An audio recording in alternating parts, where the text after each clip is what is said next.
إلهنا ما أعدلك، مليك كل من ملك. لبيك قد لبيت لك، لبيك إن الحمد لك والملك لا شريك لك، والليل لم. لله إن الحمد لله نحمده ونستعينه ونستغفره ونعوذ بالله من شرور أنفسنا ومن سيئات أعمالنا. من يهده الله فلا مضل له ومن يضلل فلا هادي له. ونشهد أن لا إله إلا الله وحده لا شريك له، ونشهد أن محمدا عبده ورسوله. يا أيها الذين آمنوا اتقوا الله حق تقاته ولا تموتن إلا وأنتم مسلمون. يا أيها الناس اتقوا ربكم الذي خلقكم من نفس واحدة وخلق منها زوجها وبث منهما رجالا كثيرا ونساء، واتقوا الله الذي تساءلون به والأرحام. أما بعد فإن خير الحديث كتاب الله، فخير الهدي هدي محمد صلى الله عليه وسلم، وشر الأمور محدثاتها، وكل محدثة بدعة، وكل بدعة ضلالة، وكل ضلالة في النار. اللهم صل على محمد وعلى آل محمد كما صليت على إبراهيم وعلى آل إبراهيم إنك حميد مجيد. اللهم بارك على محمد وعلى آل محمد كما باركت على إبراهيم وعلى آل إبراهيم إنك حميد مجيد. فأعوذ بالله السميع العليم من الشيطان الرجيم من همزه ونفخه ونفسه. بسم الله الرحمن الرحيم.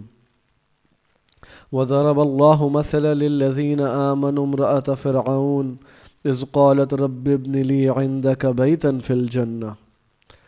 اللہ رب العزت کی توفیق سے موسیٰ علیہ السلام کے واقعے کے حوالے سے گفتگو چل رہی تھی، اور یہ وہ اہم ترین واقعہ ہے کہ جس کو اللہ رب العزت نے قرآن کریم میں سب سے زیادہ کثرت کے ساتھ بیان کیا، اور تقریباً تمام سپاروں میں اور تقریباً تمام صورتوں میں چند ایک کے علاوہ اللہ رب العزت نے اس واقعے کو جا بجا بیان فرمایا۔ اہم ترین واقعہ وہ اللہ کے خاص بندے جناب موسیٰ علیہ السلام اور ان کی قوم، جس کے اعتبار سے اللہ رب العزت اس واقعے میں اتنے سارے پہلوؤں کو بیان کرتے ہیں کہ کہیں عزیمت کی داستان ہے۔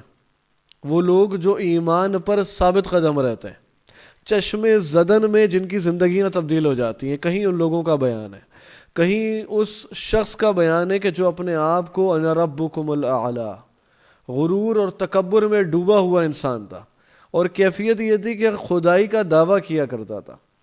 کہیں موسیٰ علیہ السلام کی عاجزی اور انکساری کا بیان ہے، اور اس عظیم جد و جہد کا، اس مسلسل مشقت کا، اور وہ ایک انتھک محنت ہے کہ کس طرح بنی اسرائیل کو کفر کے اندھیروں سے نکال کر اپنے ساتھ اس نور ہدایت سے جوڑتے ہیں کہ جہاں قدم قدم پر پھر انہیں پریشانیاں لاحق ہوتی ہیں، اور اپنوں سے جو تکلیفیں اٹھانی پڑتی ہیں، جس کے بارے میں رسول اکرم صلی اللہ علیہ وسلم نے جو ایک موقع پہ فرمایا تھا کہ اللہ موسیٰ پر رحم کرے، انہیں اس سے زیادہ ستایا گیا۔ تو اس واقعے میں عجیب و غریب پہلو ہیں، مختلف انداز ہیں، مختلف چیزیں ہیں۔ اللہ کے خاص بندوں کا بیان بھی ہے، اللہ کے باغیوں اور دشمنوں کا بیان بھی ہے۔ اللہ رب العزت کی طرف سے جو موسیٰ علیہ السلام کو ایسے معجزات عطا کیے گئے کہ جہاں عقل دنگ رہ جاتی ہے، ان کا بیان بھی ہے۔ موسیٰ علیہ السلام ایک وقت آتا ہے کہ اس وقت کے فرعون کی ہدایت لانے کی امید سے بھی آخر کار سبکدوش ہو جاتے ہیں اور مایوس ہو بیٹھتے ہیں کہ اب یہ ہدایت پر آنے والے نہیں ہیں، اور مختلف قسم کے حالات ہیں، مختلف قسم کی کیفیتیں ہیں۔ وہ قوم جس کو ایک وقت میں اللہ رب العزت نے مظلومیت سے نکال کر ان کی خاص کر مدد کرتے ہوئے انہیں نجات دے دی، اسی قوم کا پھر بیان ہے کہ کس طرح یہ اپنے رب کے ناشکرے بن جاتے ہیں. یہ نعمتوں کی ناقدری کیسے ہوتی ہے یہ بنی اسرائیل کو دیکھ کر پتہ چلتا ہے. اللہ نے کتنا نوازا ان کو اور کیا بھیانک ترین ان کے جرائم رہے. کس طرح یہ اللہ کے باغی اور دشمن بنے سوائے ان لوگوں کے جن پر اللہ نے رحم کیا. باقی اکثریت کی معاملہ تو ان کا یہ تھا کہ یہ ان کے اتنے بھیانک جرائم ہیں کہ قرآن کریم میں جا بجا اللہ رب العزت نے ان کا تذکرہ کیا ہے کہ کس کس گناہ میں یہ ملوث ہوتا رہا ہے. تو بہت سارے موقع اور بہت سی کیفیت ایسے ہیں جہاں پر ہمارے لیے بہت ہی نصیحت کا سامان ہے. ہم یہاں پہنچے تھے کہ موسیٰ علیہ السلام کو نیچا دکھانے کے لیے فرعون نے باقاعدہ طور پر ایک پورا ایک نظام بنایا. اس نے مقابلہ کرایا اور ان کے جو معجزات تھے ان کے بارے میں یہ تصور رکھا کہ یہ تو کوئی جادو ہے اور تمام جادوگروں کو سرکاری سطح پر جمع کر کے باقاعدہ مقابلہ کرایا گیا. اور اس وقت اللہ رب العزت نے موسیٰ علیہ السلام کو ان کی واضح نصرت فرمائی کہ وہ جادوگر جنہوں نے وہ رسیاں اور وہ لاٹھیاں اس انداز سے اس میدان میں ڈالی تھی کہ اس کو دیکھ کر لوگ اتنے حیرت زدہ تھے کہ خوف کا ایک عالم طاری ہو گیا تھا. یہاں تک کہ موسیٰ علیہ السلام نے بھی دل میں اس کیفیت کو دیکھ کر خوف محسوس کیا تھا. اور اللہ رب العزت نے پھر نصرت نازل کی, حوصلہ دیا اور پھر فرمایا کہ آپ اس لاٹھی کو پھینک دیجئے. اور ایسا ہی ہوا کہ وہ اژدہا بن کے ان تمام رسیوں کو اور لکڑیوں کو, چونکہ وہ جادو تھا اور وہ آنکھوں کا دھوکہ تھا اور یہ جو معجزہ ہوا کرتا ہے یہ جادو نہیں ہوتا, یہ تو حقیقت ہوتی ہے. اور چشم زدن میں آنے واحد میں جیسے ہی ان لوگوں نے اس بات کو دیکھا جو جادوگر تھے جنہوں نے فرعون سے یہ ڈیل کری تھی کہ ہم اگر کامیاب ہو جائیں گے تو ہمیں کیا ملے گا, پھر انہیں بتایا گیا تھا کہ تمہیں وزارت دی جائے گی, تمہیں میں اپنے قریبی لوگوں میں شامل کر لوں گا. آنے واحد میں ان کے دل کی کایا پلٹی ہے. انہوں نے جب اس منظر کو دیکھا اور ان کے دل میں یہ یقین مستحکم ہوا کہ یہ جادو نہیں ہے, یہ موسیٰ علیہ السلام اللہ کے رسول ہیں, جو کچھ دکھاتے ہیں وہ برحق ہے. تو وہ سجدے میں گر گئے. اور اس کیفیت کو دیکھ کر فرعون نے جب دھمکیاں دیں کہ میں تمہارے ہاتھ پاؤں کو مخالف سمت سے کٹوا دوں گا, لَأُقَطِّعَنَّ أَيْدِيَكُمْ وَأَرْجُلَكُمْ مِنْ خِلَافٍ وَلَأُصَلِّبَنَّكُمْ أَجْمَعِينَ, اور میں تمہیں کھجور کے تنوں پر سولی دوں گا. تو اس سارے دھمکیوں کے باوجود وہ ایمان پر ایسی استقامت اختیار کی کہ جس کے بارے میں قرآن کریم بیان کرتا ہے کہ انہوں نے کہا فَاقْضِ مَا أَنْتَ قَاضٍ إِنَّمَا تَقْضِي هَذِهِ الْحَيَاةَ الدُّنْيَا, کہ جو کرنا چاہو وہ کر لو, زیادہ سے زیادہ ہماری اس دنیا کی زندگی میں ہی تم کوئی کام کر لو گے, ہماری دنیا کو ہی کچھ نقصان پہنچاؤ گے, اس کے سوا تو کچھ نہیں کر سکو گے. یہ چشم زدن میں یہ ایک لمحے میں دل کی کایا کا پلٹ جانا اور بندے کا ایمان کی طرف آ جانا, اور اسی طرح بعض اوقات اس کے مخالف بھی ہوتا ہے. ایک ایمان والا شخص ہوتا ہے اور پھر کوئی تکبر آڑے آتا ہے, کوئی بددعا لگتی ہے, کسی کا دل دکھایا ہوتا ہے, کوئی اللہ رب العزت کی طرف سے اللہ کی مشیت کا فیصلہ ہوتا ہے, یہ ایک لمحے میں انسان کا دل پلٹ جاتا ہے. اور یا تو وہ شخص اتنا قریب ہوتا ہے کہ اس کے اور جنت کے درمیان ایک بالش کا فاصلہ ہوتا ہے اور اس پر کتاب غالب آتی ہے, وہ اہل نار میں سے ہوتا ہے تو اہل جنت میں سے ہو جاتا ہے, اور بعض ایسے ہوتے ہیں جو اہل جنت میں سے ہوتے ہیں تو وہ اہل نار, وہ آگ والوں میں سے ہو جاتا ہے. تو اللہ رب العزت سے یہ دعا کرتے رہنا چاہیے کہ یا مقلب القلوب ثبت قلبی علی دینک, اللہ ہمارے دل کو ثابت قدم رکھ, ثابت قدم رکھ. یہ ایک لمحے میں جادوگروں کی کیفیت تبدیل ہوئی. یہ حزب الشیطان میں کھڑے تھے, گویا دشمن کی فوج کے ہراول دستے کے یہ سپاہی تھے, یہ اس لشکر میں کھڑے تھے اور ایک لمحے میں اس لشکر کو چھوڑ کے یہ اللہ کے دین کے سپاہی بن گئے, یہ اللہ کے دین کے سپاہی بن گئے. یعنی سمجھنے کے لیے شاید ہم یہ کہہ سکتے ہیں کہ اگر بعض اوقات کفار کی فوج ہوتی ہے اور وہ شخص مسلمان ہوتا ہے لیکن اسی ملک میں پیدا ہوا, انہی کی فوج میں بھرتی ہوا, اور اس کے بعد ان کے ساتھ مل کے مسلمانوں کے خلاف قتال میں شریک ہے, اور ایسے کتنی واقعات رپورٹ ہوئے. ایک لمحے میں کیفیت بدل دی ہے اور اس نے دشمن کے بجائے اپنے لوگوں پہ فائرنگ کر دی ہے. وہ اگر مسلمان تھا اور اس کے دل میں ایمان تھا اور اس کی جو کیفیت ہے، اس کے فوراً بعد وہ بھی دنیا سے چلا گیا، ظاہر ہے اس کے اوپر تو بیک فائر ہونا تھا، لیکن یہ ایک لمحے میں کیا ہوا تھا یہ اللہ ہی جانتا ہے، اس کے دل کی کیا کیفیت تھی، وہ نفسیاتی طور پہ اسے کوئی مسئلہ ہوا تھا یا واقعتاً اس کا کوئی ایمان اسے کسی نے جھنجھوڑ دیا تھا۔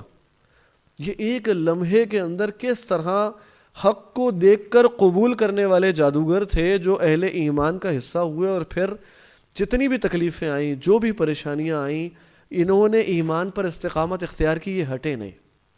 اور اللہ رب العزت کا قرآن بیان کرتا ہے، اب یہ فرعون کے گھر میں جو اس کی بیوی ہے جن کا نام آسیہ تھا، وہ موسیٰ علیہ السلام پر ایمان لے آتی ہیں۔ یعنی اللہ رب العزت اپنے نبی کی نصرت کیسے فرماتا ہے۔ فرعون کی بیوی ایمان لے آئیں اور فرعون کو یہ بات پتہ چلتی ہے، تو پھر کیفیت یہ ہے کہ پہلے تو بہت سی لالچ اور کس شاہانہ پروٹوکول میں زندگی گزارتی ہوں گی، اور پھر جب ایمان چھوڑنے پر تیار نہیں ہے تو بدترین مظالم روا رکھے جاتے ہیں۔ اسرائیلی روایات میں تو بہت کچھ ہے، لیکن یہ قرآن کریم بیان کرتا ہے کہ وَضَرَبَ اللَّهُ مَثَلًا لِلَّذِينَ آمَنُوا امْرَأَتَ فِرْعَوْنَ، کہ اللہ تعالیٰ نے ایمان والوں کے لیے فرعون کی بیوی کی مثال بیان فرمائی، اِذْ قَالَتْ رَبِّ ابْنِ لِي عِندَكَ بَيْتًا فِي الْجَنَّةِ، کہ جب اس نے یہ کہا کہ اے اللہ تو اپنے پاس میرے لیے گھر بنا لے۔ آخری وقت میں اللہ رب العزت سے یہ دعا کی، یعنی وہ تکلیفیں سہتے سہتے، وہ اذیتیں برداشت کرتے کرتے اللہ رب العزت سے یہ دعا کی کہ اللہ تو اپنے پاس میرے لیے گھر بنا لے، وَنَجِّنِي مِن فِرْعَوْنَ وَعَمَلِهِ، اور مجھے فرعون سے اور اس کے عمل سے بچا، وَنَجِّنِي مِنَ الْقَوْمِ الظَّالِمِينَ، اور مجھے ظالم لوگوں سے نجات دے دے۔ اللہ رب العزت کا حکم کہ فرعون کے گھر میں ہی اللہ رب العزت نے اس کی بیوی کو ایمان کی دولت عطا کر دی اور اتنی استقامت دی کہ اس کے بعد وہ دین سے پلٹی نہیں۔ اللہ کے رسول صلی اللہ علیہ وسلم نے فرمایا، سیدنا ابو ہریرہ رضی اللہ تعالیٰ عنہ بیان کرتے ہیں اور سیدنا ابو موسیٰ اشعری رضی اللہ عنہ والی روایت ہے، فرمایا مردوں میں بہت سے کامل ہوئے ہیں مگر عورتوں میں آسیہ زوجہ فرعون اور مریم بنت عمران کے سوا کوئی کامل نہیں ہوئی، اور عائشہ کی فضیلت عورتوں پر ایسے ہے جیسے سرید کو دیگر کھانوں پر فضیلت حاصل ہے۔ یعنی اللہ کا قرآن ان کی تعریف بیان کرتا ہے، اللہ کے رسول صلی اللہ علیہ وسلم ان کے کمال کو بیان کرتے ہیں جنہوں نے ایمان کے اوپر استقامت اختیار کی، اور اللہ رب العزت نے ان کا ذکر کیا۔ اور اسی طرح یعنی پھر جب جادوگر ایمان لے آئے، موسیٰ علیہ السلام کی دعوت پر لبیک کہا، ان کی دعوت پھیلتی گئی تو فرعون کی طرف سے مظالم بھی بڑھ گئے، کیونکہ وہ اب مزید ایک خطرہ بنتے جا رہے تھے دن بدن، اور اس کو وہ خوف لاحق ہوا کہ گویا یہ تو کل کو پھر اب ریٹ چیلنج ہوگی، اب تو یہ معاملات خراب ہوں گے۔ اور موسیٰ علیہ السلام کی قوم یہ دعا کرتی اور موسیٰ علیہ السلام سے بعض اوقات یہ شکایت کرتی کہ موسیٰ یہ تو آپ کے آنے سے پہلے بھی یہ کیفیت تھی کہ یہ ہمارے اوپر ظلم کیا کرتے تھے، ہمارے اور بھی حالات اور ہمارے معاملات اسی طرح سے رہتے تھے، یہ آپ کے آنے کے بعد بھی یہی کیفیت ہے، کیونکہ تکلیفیں اور بڑھ گئی تھیں، مصیبتیں اور بڑھ گئی تھیں۔ اور موسیٰ علیہ السلام یہ یقین دلاتے کہ اللہ کی مشیت ہے، اللہ جب چاہے گا تمہارے اس دشمن کو ہلاک کر دے گا۔ یعنی اللہ کی طرف سے جہاد کا حکم نہیں ہے، قتال کا حکم نہیں ہے، بس کیا ہے ایک صبر محض ہے، بس قائم رہنا ہے، جد و جہد کرنی ہے، اللہ کے دین کی دعوت پہنچانی ہے اور صبر کرنا ہے، اور صبر کرنا ہے۔ یعنی یہ ہے قرآن کریم جس طرف توجہ دلاتا ہے وہ یہ کہ شریعت کا مطلوب پتہ چلے، شریعت کا مقصود کیا؟ شریعت کا مقصود ہے صبر کیا جائے، تو بس پھر صبر ہے۔ یہی رسول اکرم صلی اللہ علیہ وسلم کی سیرت ہے اور صحابہ کا عمل ہے۔ کفو ایدیکم کا حکم تھا، ہاتھوں کو روک کے رکھو، تو بدترین مظالم ہوئے لیکن ہاتھوں کو روک کے رکھا، صبر کرتے رہے۔ پھر جب اللہ نے قتال کی اجازت دے دی، اذن للذین یقاتلون بانہم ظلموا، پھر اس کے بعد جہاد اور قتال کی کیفیت ہے۔ تو موسیٰ علیہ السلام جب وہ یہ دعا کیا کرتے اور یہ بات کہتے تو ان کو یہ حوصلہ دلاتے اور ان سے کہتے کہ تم صبر کرو۔ یہ سورہ اعراف کے اندر اللہ رب العزت نے بیان کیا کہ وہ لوگ یہ دعائیں کرتے کہ ربنا افرغ علینا صبرا وتوفنا مسلمین، اللہ صبر کو ہم پہ انڈیل دے اور ہمیں اس حالت میں موت ہے کہ ہم تیری فرما برداری کرنے والے ہوں۔ وقال الملأ من قوم فرعون اتذر موسى وقومه ليفسدوا في الارض ويذرك والهتك، اور قوم کی وہ جو فرعون کے سردار تھے وہ یہ کہنے لگے کہ ایسے ہی چھوڑ دو گے موسیٰ کو اور ان کی قوم کو کہ یہ زمین میں فساد کریں گے, یہ تمہارے معبودوں کو چھوڑ دیں گے اور یہ اپنے ہی رب کی عبادت کریں گے, ہم تو ان کے اوپر قوت رکھنے والے ہیں تو ان کے بچوں کو ذبح کریں گے اور ان کی عورتوں کو چھوڑیں گے. یعنی یہ جو پہلے ایک ظلم رکھا جاتا تھا وہی کیفیت دوبارہ سے اس موقع پر بھی اللہ نے بیان کی کہ ان کے ساتھ یہ کیفیت تھی. اور پھر جب وہ اللہ رب العزت سے دعا کرتے تو پھر یہ کیفیت ہوئی کہ موسیٰ علیہ السلام نے بھی جب بار بار ان کو ہدایت اور تبلیغ کیے جا رہے ہیں یہاں تک کہ وہ ایمان نہیں لاتے, اب اللہ رب العزت کا ایک قانون ہے, اللہ تعالیٰ مہلت دیتے, پھر اللہ کی طرف سے کوئی عذاب آتا ہے اور چھوٹے عذاب بھیجے جاتے ہیں, یعنی انسان کو جھنجھوڑا جاتا ہے کہ تاکہ اس پر وہ ایک عذاب آئے اور وہ تھوڑی دیر کے لیے ہل جائے اور اسے یہ اندازہ ہو کہ میں اپنے سارے اسباب اور اختیارات کا مالک نہیں ہوں, میرے اوپر کوئی اور ذات موجود ہے جو مجھ پر اختیار رکھتا ہے, تاکہ بندہ فوراً اللہ کی طرف پلٹے. فرمایا سورہ اعراف کے اندر اللہ رب العزت نے کہ وَلَقَدْ أَخَذْنَا آلَ فِرْعَوْنَ بِالسِّنِينَ وَنَقْصٍ مِّنَ الثَّمَرَاتِ لَعَلَّهُمْ يَذَّكَّرُونَ, ہم نے ان کو مبتلا کیا قحط سالی میں اور ان کے جو پھل تھے باغات تھے ان کی پیداوار ختم ہوئی, وہ کم ہو گئی, لعلہم یذکرون, تاکہ یہ نصیحت قبول کر لیں. اب اللہ کی طرف سے تکلیف آئے اور بندہ اندر سے ڈر جائے, اسے احساس ہو جائے کہ یہ تکلیف مجھ پہ کیوں آ رہی ہے, یہ مجھ پر کوئی مصیبت آ رہی ہے, میں فوراً اللہ کی طرف رجوع کروں. اللہ رب العزت کی طرف سے تکلیف اس لیے آتی ہے, اور جب وہ تکلیف آئی اس کے بعد بھی یہ رجوع کرنے والے نہیں ہوئے. فَإِذَا جَاءَتْهُمُ الْحَسَنَةُ قَالُوا لَنَا هَٰذِهِ, اور جب وہ تکلیف چلی جاتی خوشحالی آتی تو وہ کہتے کہ یہ تو ہمارے ساتھ ہونا ہی تھا, یعنی یہ جو ہمارا حسن تدبیر تھا, یہ ہماری جسے کہنا چاہیے اسٹریٹجیز تھیں, ہماری حکمت عملیاں, ہمیں پتہ تھا کہ ہمیں کس طرح سے پیش آنا ہے اور کس طرح کنٹرول کرنا ہے اور کیسے اپنے حالات لے کر چلنے. تو وہ کہتے کہ ہاں دیکھا کوئی مسئلہ نہیں ہے, سب چیزیں ہمارے کنٹرول کے اندر ہیں. وَإِن تُصِبْهُمْ سَيِّئَةٌ يَطَيَّرُوا بِمُوسَىٰ وَمَن مَّعَهُ, پھر کوئی بدحالی پیش آتی, کوئی پریشانی آ جاتی تو کہتے یہ موسیٰ اور ان کے ساتھیوں کی نحوست ہے, یہ اللہ کے نبی کا مذاق اڑاتے اور کہتے ہیں یہ جو تکلیف آ رہی ہے یہ بھی اس وجہ سے آ رہی ہے کیونکہ یہ ان کی نحوست ہے ہم پر. الا انما طائرهم عند اللہ ولكن اکثرهم لا يعلمون, تو یاد رکھو ان کی نحوست اللہ رب العزت کے پاس ہے لیکن ان کے اکثر لوگ نہیں جانتے. یعنی یہ ایمان والوں کو نحوست قرار دیتے ہیں, حالانکہ بات یہ ہے کہ یہ تو اللہ رب العزت کی مشیت کے تحت کوئی تکلیف آتی ہے. اللہ تعالیٰ کفار کو بہت نواز دیتے ہیں اور کبھی ان کو کسی معاملے کے اندر پکڑ لیتے ہیں. یعنی یہ جو اللہ کی طرف سے پکڑنا ہوتا ہے یہ بھی اللہ کی طرف سے ایک آزمائش ہوتی ہے, یہ ایک کیفیت ہوتی ہے کہ بندہ پلٹ آئے. اور اس سے زیادہ خطرناک کیفیت یہ ہوتی ہے کہ جب دیکھتے ہیں اللہ رب العزت کہ یہ رجوع نہیں کرا تو اللہ تعالیٰ اسباب فراخ کر دیتے ہیں. جس طرح سورہ انعام میں فرمایا کہ فَلَمَّا نَسُوا مَا ذُكِّرُوا بِهِ فَتَحْنَا عَلَيْهِمْ أَبْوَابَ كُلِّ شَيْءٍ, کہ جن لوگوں نے اعراض کیا بھول گئے ہمارے ذکر کو, فتحنا علیہم ابواب کل شیء, ہم نے ہر چیز کے دروازے کھول دیے. حتی اذا فرحوا بما اوتوا, یہاں تک کہ مگن ہو گئے جو ہم نے ان کو عطا کیا. فاخذناہم بغتہ, ہم نے ان کو اچانک پکڑ لیا. فاذا هم مبلسون, پھر وہ مایوس ہو کر رہ گئے. یعنی یہ اللہ کی طرف سے بڑا خطرناک ایک عذاب ہوتا ہے کہ پھر اللہ تعالیٰ اور ڈھیل دے دیتے ہیں. اب ان پر تکلیف آتی ہے تب یہ رجوع نہیں کرتے, پھر جب ان کے اوپر فراخی آتی, وسعت آتی, تو یہ کہتے ہیں یہ تکلیفیں اصل میں ایمان والوں کی وجہ سے تھیں. وَقَالُوا مَهْمَا تَأْتِنَا بِهِ مِنْ آيَةٍ لِتَسْحَرَنَا بِهَا فَمَا نَحْنُ لَكَ بِمُؤْمِنِينَ, اور کہتے کیسی بات ہمارے سامنے لاؤ اور ان کے ذریعے ہم پر جادو چلاؤ, جب بھی ہم تمہاری بات ہرگز نہیں مانیں گے. یعنی وہ کہتے حالات کیسے بھی ہو جائیں ہم نبی کی اطاعت کرنے والے نہیں ہیں. فَأَرْسَلْنَا عَلَيْهِمُ الطُّوفَانَ, پھر عذاب کی کیفیت پلٹی. پہلے تو خشک سالی کا عذاب آیا, اس میں پھلوں میں, باغات میں, بزنس میں چیزیں کم ہو گئیں اور وہ ان کے پاس غلہ ختم ہو گیا, اس اعتبار سے آیا. پھر اللہ تعالیٰ نے فراوانی دی, پھر اس کے بعد اللہ کی طرف نہیں پلٹے. فَأَرْسَلْنَا عَلَيْهِمُ الطُّوفَانَ, پھر فرمایا کہ ہم نے ان پر طوفان بھیجا. وہ طوفان آیا جس نے ان کو تباہ و برباد کر کے رکھ دیا, ان کا سارا مال و اسباب ضائع ہو گیا, برباد ہو گیا. اس کے باوجود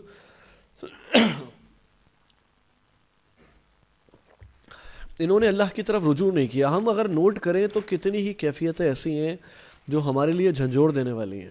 آج ہم اپنی معیشت کے اعتبار سے، سودی نظام کے اعتبار سے، اور جو ہم پر مصیبتیں آ رہی ہوتی ہیں، جو ہمارے اپنے ہاتھوں کی کمائی ہوتی ہیں، یہ بار بار اللہ کی طرف سے ہمارے لیے ہمیں جھنجھوڑ دینے کے مترادف ہوتا ہے کہ ہم اپنی روش تبدیل کر لیں. انفرادی حیثیت میں، اجتماعی حیثیت میں ہر شخص کم سے کم اپنا جائزہ انفرادی حیثیت میں یہ لے لے کہ وہ اللہ کا باغی تو نہیں ہے.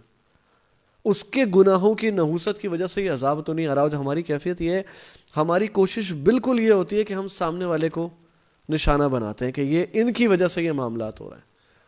آج کرپشن کے معاملات اگر حکومتی سطح پہ دیکھے جائیں، لیکن آپ نیچے آتے چلے جائیں، جس لیول پر جہاں جس کو موقع ملتا ہے وہ اتنی کرپشن کرتا ہے. یعنی اللہ کی طرف سے یہ پکڑ، یہ پیچھے کووڈ، یہ جو حالات جس طرح سے ہوئے، یہ کس لیے ہیں کہ بندہ اللہ کی طرف رجوع کرے، اسے احساس ہو جائے کہ اس کا کوئی خالق اور مالک ہے، کوئی اس پر گرفت رکھتا ہے.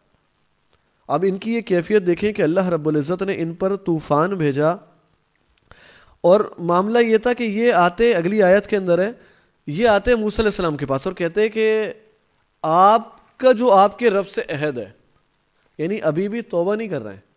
اور انداز یہ قرآن کریم بیان کرتا ہے کہ ادعو لنا ربک، اے موسیٰ آپ اپنے رب سے دعا کریں. ابھی بھی یہ نہیں کہہ رہے ہیں کہ ہمارے رب سے دعا کریں، توبہ نہیں کر رہے ہیں، استغفار نہیں. اور یہ کہتے ہیں کہ آپ اپنے رب سے دعا کریں کہ وہ ہم سے یہ کیفیت دور کر دے.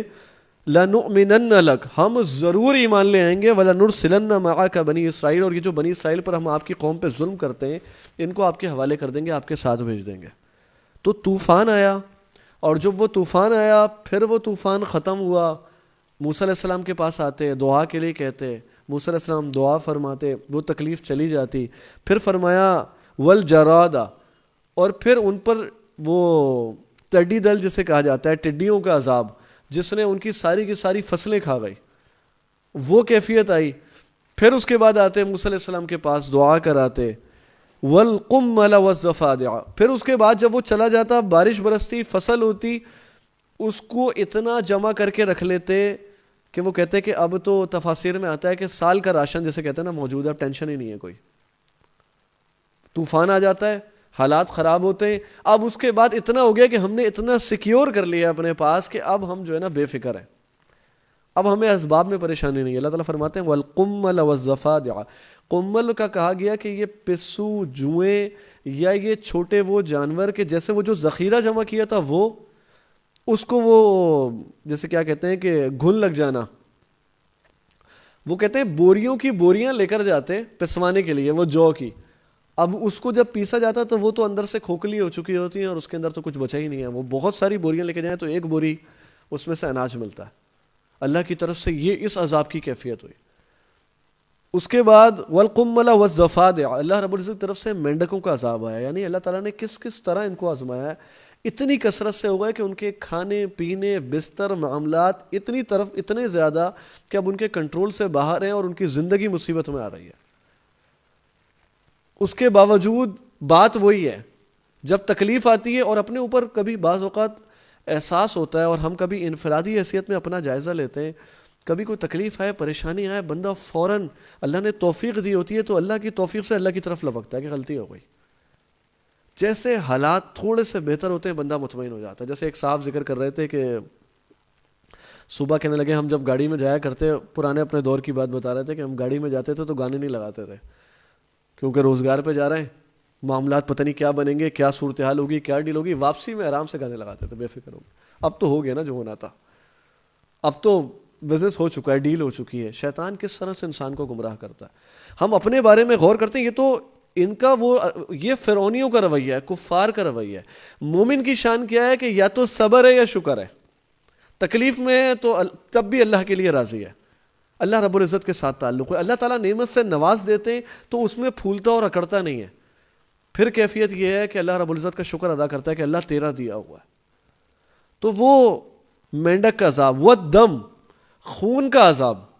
بعض نے مفسرین نے ذکر کیا کہ نکسیر پھوٹ جانے کی بیماری، اور بعض نے ذکر کیا کہ کیفیت یہ تھی کہ جس طرح یہ مینڈک، یہ جوئیں اور یہ اس طرح چیزیں ان کے درمیان پھیل گئیں، ایسے ہر چیز میں خون آ گیا.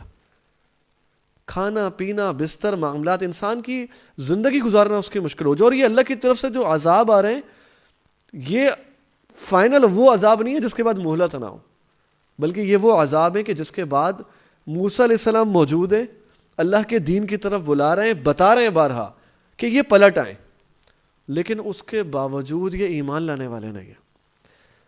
آیات مفصلات، اللہ تعالیٰ فرماتے ہیں یہ کھلے معجزے تھے، یعنی طوفان بھیجا، ٹڈیاں اور گھن کا کیڑا، مینڈک، خون، اور فرمایا کہ فاستکبروا وکانوا قوما مجرمین، یہ تکبر اختیار کرتے اور یہ مجرم قوم تھی، یہ مجرم تھے، یہ جرم کرنے والے تھے، یہ اللہ رب العزت کی طرف سے ان پر عذاب آتا رہا اور یہ یہی دعا کرواتے، اور اس کے بعد فلما کشفنا عنہم الرجز، جب عذاب ایک خاص وقت تک اللہ تعالیٰ ان سے ہٹا دیتے، اذا ہم ینکثون، تو پھر وہ عہد شکری کرنا شروع ہو جاتے اور پھر وہ اپنے عہد سے باز آ جاتے۔ اسی طرح فرعون نے یہ کہا، سورہ غافر کے اندر ہے، اللہ رب العزت فرمایا یعنی اپنے تکبر میں اور زیادہ بڑھ گئے اور زیادہ ظلم کرنا شروع کر دیا، یہاں تک کہ وقال فرعون ذرونی اقتل موسیٰ ولیدع ربہ، فرعون نے کہا کہ مجھے چھوڑو، یہ جو انداز ہوتا ہے نا کہ مجھے چھوڑو، میں موسیٰ کو قتل کر دوں، میں موسیٰ کو قتل کر دوں، کیونکہ مجھے یہ ڈر ہے کہ یہ تمہارے دین کو تبدیل کر دے گا اور یہ سارا نظام خراب کر دے گا۔ سورہ غافر کے اندر اللہ رب العزت نے اس واقعے کو اور اس بات کو بیان کیا کہ جب فرعون نے یہ بات کہی کہ مجھے چھوڑ دو، میں موسیٰ کو قتل کر دوں کہ یہ تمہارے لیے تمہارے اس دین کو تبدیل کر دے گا، اور اسی موقع پر پھر اللہ رب العزت نے اسی کی موسیٰ علیہ السلام نے دعا کی، انی عذت بربی وربکم من کل متکبر لا یؤمن بیوم الحساب، بہت پیاری دعا ہے، انی عذت بربی وربکم، میں اپنے اور تمہارے رب کی پناہ میں آتا ہوں ہر اس تکبر کرنے والے شخص کی برائی سے، من کل متکبر لا یؤمن بیوم الحساب، جو حساب کے دن پر ایمان نہیں رکھتا۔ اللہ رب العزت کی طرف سے نصرت کا کیا سامان ہوا، وقال رجل مؤمن من آل فرعون، اب فرعون کے دربار میں ایک مومن تھا، فرعون کے دربار میں ایک مومن شخص تھا، یکتم ایمانہ، جو اپنے ایمان کو چھپاتا تھا۔ اب وہ کیفیت ہے، وہ دیکھ رہا ہے کہ یہ ڈائریکٹ موسیٰ علیہ السلام کو قتل کرنے کی سازش ہو رہی ہے۔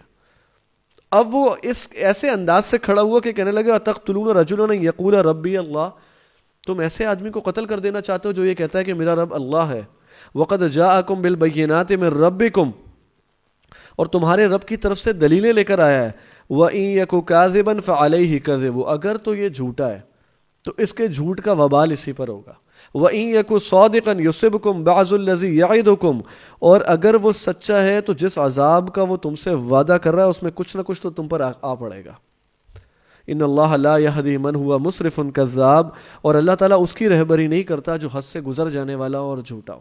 اللہ تعالیٰ نے فرعون کے دربار میں ایک شخص کو کھڑا کیا جس نے فرعون کے خلاف موسیٰ علیہ السلام کے حق میں گواہی دی اور اس موقع پر اس ماحول کو تبدیل کیا، یعنی جس حد تک ممکن تھا اس نے موسیٰ علیہ السلام کا دفاع کیا، اور وہیں جب اس نے دیکھا کہ اب اگر میں نے دفاع نہ کیا تو میرا خاموش رہنا جرم ہوگا، کیونکہ یہ تو ڈائریکٹ پلان ہی یہ کر رہے ہیں کہ موسیٰ علیہ السلام کو قتل کر دیا جائے، موسیٰ علیہ السلام کو قتل کر دیا جائے، اور پھر اسی طرح اب اللہ رب العزت کے عذاب آئے، اور پھر اللہ رب العزت نے اپنے عذابوں میں سے قرآن کریم میں چونکہ یہ واقعہ مختلف جگہوں پر پھیلا ہوا ہے، اللہ تعالیٰ نے کہیں کسی بات کو کسی واقعے کو، کیونکہ قرآن کریم کسی قصے کی کتاب نہیں ہے کہ شروع سے ہو اور آخر تک چلے، جس موقع پر جہاں جو ضروری بات اللہ رب العزت کرنا چاہتے ہیں وہ بتا دیتے ہیں۔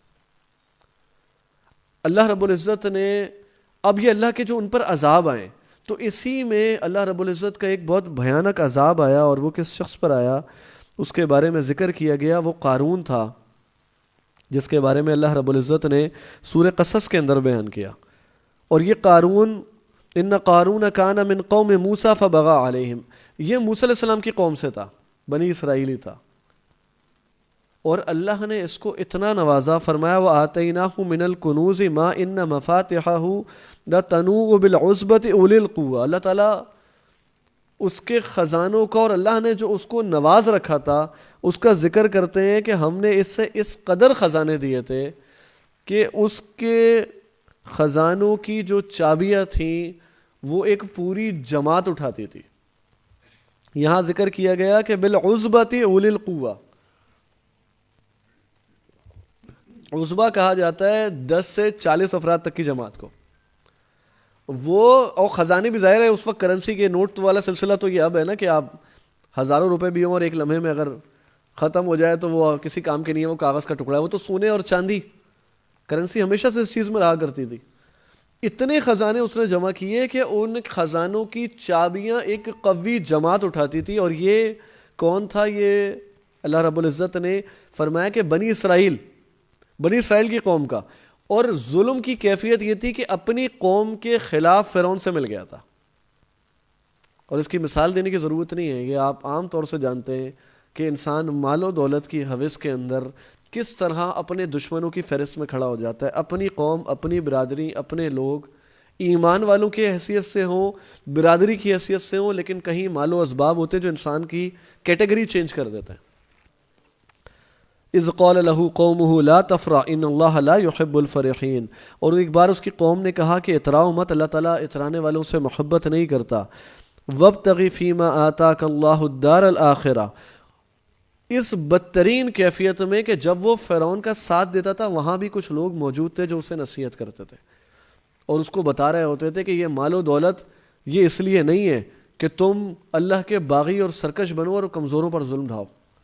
وابتغی فیما آتاک اللہ الدار الآخرہ. جو کچھ تمہیں اللہ نے دے رکھا ہے اس میں سے آخرت کے گھر کی تلاش کرو. ولا تنس نصیبک من الدنیا. اور اپنے دنیا کے حصے کو مت بھولو. وَأَحْسِن كَمَا أَحْسَنَ اللَّهُ إِلَيْكَ. اور اس طرح احسان کرو جس طرح اللہ رب العزت نے تم پر احسان کیا ہے. وَلَا تَبْغِ الْفَسَادَ فِي الْأَرْضِ. اور ملک میں فساد نہ پھیلاؤ. إِنَّ اللَّهَ لَا يُحِبُّ الْمُفْسِدِينَ. اور یقین مانو کہ اللہ رب العزت فساد پھیلانے والوں کو پسند نہیں کرتا. یہ مال, دولت, حب جاہ یہ انسان کے حق قبول کرنے میں بہت بڑی رکاوٹ ہوتی ہے. اللہ تعالیٰ اس کا ذکر کر رہے ہیں, نام لے کر اللہ رب العزت نے, یعنی اس درجے کا یہ متکبر اور مال و دولت رکھنے والا اور اس کا ناجائز استعمال کرنے والا شخص تھا کہ اللہ نے اس کا نام لے کر ذکر کیا. فرعون, حامان, قارون, یہ اللہ کی طرف سے جب عذاب کا سلسلہ ہوا ہے تو اللہ رب العزت ذکر کرتے ہیں کہ یہ کیونکہ یہ اللہ کے رسول صلی اللہ علیہ وسلم کی وہ حدیث جو بہت اہم ترین حدیث ہے کہ 2 بھوکے بھیڑیے انسان بکریوں کے ریوڑ میں چھوڑ دیے جائیں تو وہ اسے اتنا نقصان نہیں پہنچاتے جتنا انسان کو حب جاہ, یہ جو مال اور مرتبے کی حرص ہوتی ہے, یہ انسان کے دین کو نقصان پہنچاتی ہے. تو اللہ نے یہاں خاص کر کے اس کا ذکر فرمایا کہ چونکہ بہت نوازا اللہ نے تو اس کے بعد وہ مال اس کے عذاب کا باعث ہو گیا. اسے نصیحت کی گئی, اسے بتایا گیا کہ دنیا میں اپنا حصہ مت بھولو. اور اس کے بہت پیارے اقوال ہیں اس بارے میں جو بیان ہوئے, میں آپ کے سامنے کچھ مختصر ذکر کر دوں. وَلَا تَنْسَ نَصِيبَكَ مِنَ الدُّنْيَا. اس میں دنیا میں سے اپنا حصہ مت بھولو. ایک تو وہ روایت ہے جو رسول اکرم صلی اللہ علیہ وسلم نے فرمائی کہ بندہ کہتا ہے میرا مال میرا مال, حالانکہ اس کا مال تو وہ ہے جو اس نے کھا لیا, ختم ہو گیا, فنا ہو گیا, اس نے پہنا, پرانا کر دیا. تیسرا جو اس نے اللہ کی راہ میں دیا اسے اس نے ذخیرہ بنا لیا, اور باقی جو کچھ ہے اسے تو وہ چھوڑ کر جانے والا ہے. یعنی دنیا میں سے اس کا حصہ تو اتنا ہی ہے جتنا پہن لیا, کھا لیا, یہ اللہ کے پاس پہنچا دیا, باقی تو وہ وارثوں کا مال جمع کر رہا ہوتا ہے. اور اسی طرح بعض مفسرین نے فرمایا کہ یہ جو دنیا میں سے آدمی کا حصہ ہے نا, یہ اس کا کفن ہے کہ اس کے سوا وہ کچھ اپنے ساتھ لے کر نہیں جاتا. اور کہا کہ ایک شعر کے اندر ہے کہ تم ساری عمر جو کچھ جمع کرے گا اس میں سے تیرا حصہ 2 چادریں ہیں جن میں تجھے لپیٹا جائے گا. اور ایک تفسیر یہ بیان کی کہ بعض اوقات یہ مال کا حریص اپنی جان پر بھی نہیں خرچ کر رہا ہوتا, اتنا بخل کرتا ہے کہ وہ مال جمع کرنے کی جو حرص ہے, یعنی وہ جو اللہ کے رسول صلی اللہ علیہ وسلم کی روایت کے ابن آدم کو اگر ایک وادی سونے کی دے دی جائے تو اس کے بعد وہ حرص کی بیماری ایسی ہوتی ہے کہ وہ دوسرے کی تمنا کرے گا. اور پھر قبر کی مٹی ہوتی ہے جو اس کے پیٹ کو بھرتی ہے, قبر کی مٹی اس کے پیٹ کو بھرتی ہے. تو اس پر جب لوگوں نے اسے نصیحت کی اور اسے سمجھایا تو کہنے لگا قال انما اوتیتو علی علم عندی, یہ سارا جو کچھ مجھے دیا گیا نا یہ میرے علم کا نتیجہ ہے, یہ میرا کمال ہے. یہ انسان کی تباہی اور موت ہوتی ہے, اس کے ایمان کی موت والی بات ہے کہ جب وہ انسان اپنے پاس اللہ کی نعمتوں کو حاصل کرنے کے بعد یہ سمجھتا ہے کہ یہ اس کے ہاتھ کا کمال ہے, یہ اس کے ہاتھ کا کمال ہے. اور یہ صلاحیت آنے کے بعد خود بخود شیطان دل میں یہ چیز ڈالتا ہے کہ یہ جو کام کیا ہے نا, اور اللہ تعالیٰ محفوظ فرمائے, میں بغیر کسی تنقید کے اپنی اور آپ کی اصلاح کے لیے عرض کر رہا ہوں. بعض اوقات ہم دیکھتے ہیں ایسے جملے سن رہے ہوتے ہیں ہم، یہ ایسا جملہ کہہ رہے ہوتے ہیں کہ بعض اوقات ہم اللہ تعالیٰ کو بھی بیچ میں لاتے ہیں اور پھر یہ کہتے ہیں یہ سب کام نہیں اللہ نے آپ کے بھائی سے لیا. یہ وہ چیزیں ہوتی ہیں جو مجھے اور آپ کو اپنی، میں کسی اور کی بات نہیں کر رہا، اپنے آپ کو اپنے اندر جھانکتے رہنے کی ضرورت ہوتی ہے کہ بندہ یہ نہیں بتانا چاہ رہا کہ یہ اللہ نے کرایا. شیطان اس طرح دھوکہ دیتا ہے، انسان اپنی بڑائی بیان کرنے کو کہتا ہے یہ کام اللہ نے، یہ آپ کے بھائی سے لیا گیا کام، یہ جو کام کیا نا یہ بس یہ سب آپ کے بھائی نے کیا. یہ بہت خطرناک صورت ہوتی ہے. یعنی ہر لمحہ جب کوئی خیر ہو تو اللہ کی طرف کی جائے، کیونکہ حقیقت بات یہ ہے کہ ہم اپنی زبان سے سبحان اللہ کہنے کی طاقت بھی نہیں رکھتے. نیکی کرنا تو بہت دور کی بات ہے. کوئی خیر کے کام میں جڑ جانا، اللہ کے کلام سے جڑ جانا، کوئی نیکی کی توفیق ہونا، یہ تو بہت دور کی بات ہے. انسان اپنی حیثیت میں تو ذرہ برابر کوئی حیثیت نہیں رکھتا، بس یہ ہے کہ اللہ رب العزت کا کرم ہوتا ہے. تو قارون نے کہا یہ سب کچھ جو مجھے دیا گیا ہے نا، یہ سب میرے مال اور میری اپنی سمجھ اور عقل کی وجہ سے دیا ہے. اور ایک فلسفہ یہ بھی ہوتا تھا بڑا خطرناک کہ میں اس قابل ہوں تو اللہ نے دیا ہے نا، ورنہ دنیا میں لوگ تو بہت سارے ہیں. اگر مجھے اتنا ملا ہے تو اس کا مطلب ہے میں اس درجے کا ہوں. جس طرح وہ سورہ کہف والے واقعے میں اس نے کہا تھا نا کہ اول تو اس نے کہا کہ وما اظن الساعۃ قائمہ، میں نہیں سمجھتا کوئی قیامت آئے گی. وَلَئِن رُدِدتُّ إِلَىٰ رَبِّي لَأَجِدَنَّ خَيْرًا مِنْهَا مُنْقَلَبًا، اور اگر ہوئی بھی تو مجھے بہترین ملے گا. دلیل کیا ہے؟ جب یہاں اللہ نے دنیا میں اتنا دے رکھا ہے تو اللہ کی محبت ہے تو دیا ہے نا، ورنہ اللہ تعالیٰ فقیر، مفلس اور کمزور بنا دیتا. تو اس طرح لوگ غلط فہمی کا شکار رہتے ہیں اور وہ یہ سمجھتے ہیں کہ دنیا میں اگر اللہ نے نوازا ہے تو یہ اللہ رب العزت کی محبت کی دلیل ہے. حالانکہ ہرگز دنیا ہمیں کسی کو کسی نعمت کا عطا کر دیا جانا دنیا میں سے یہ اللہ کی محبت کی دلیل نہیں ہے. ہاں دین کی سمجھ اللہ تعالیٰ عطا کر دے، یہ اللہ رب العزت کی محبت کی دلیل ہے کہ اللہ رب العزت دین کی سمجھ عطا کر دیتا ہے. اس سے یہ کہا گیا کہ اولم یعلم ان اللہ قد اہلک من قبلہ من القرون من هو اشد منہ قوۃ واکثر جمعا، کہ تمہیں نہیں معلوم تم سے پہلے بہت سی بستی والے تھے جن کو اللہ تعالیٰ نے غارت کر دیا، جن کو اللہ رب العزت نے ہلاک اور برباد کر دیا. ولا یسأل عن ذنوبہم المجرمون، اور گناہ گاروں کی باس پرس ایسے وقت نہیں کی جاتی. پھر اپنی قوم کے سامنے یہ اپنی بڑی زینت کے ساتھ نکلا اور اللہ رب العزت کے عذاب کا شکار ہوا. انشاءاللہ بریک کے بعد اس کو مکمل کیا جائے گا. فجزاکم اللہ خیرا واحسن الجزاء.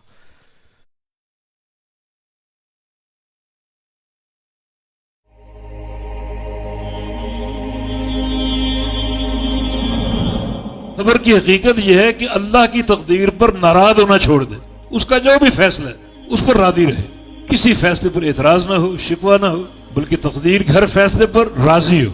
جو صحیح بخاری کی حدیث ہے، کچھ بندے، ان کی اولاد، ایک شخص کا بیٹا، فرشتے اس کی روح قبض کر لیتے ہیں. اللہ کا امر، اللہ تعالیٰ پوچھتا ہے کہ قبضتم ولد عبدی، تم نے میرے بندے کی روح قبض کر، میرے بندے کے بیٹے کی روح قبض کر لی؟ جی اللہ قبض کر لی، تیرا امر تھا. قبضتم ثمر فؤادہ، اس کے دل کے ٹکڑے کو چھین کر لے؟ جی اللہ تیرا حکم ہے.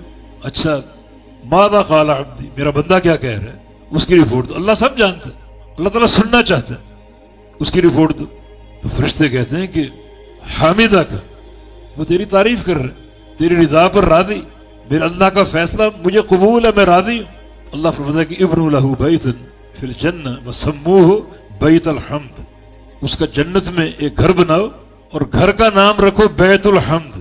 یہ اس بندے کا گھر ہے جو ہر حال میں اللہ تعالیٰ کی حمد و ثنا کرتا تھا، ہر فیصلے پر راضی، ہر فیصلے پر خوش. تو یہ ترک التسخط علی قدر اللہ، یہ اللہ کی تقدیر پر ناراض ہونا چھوڑ دو.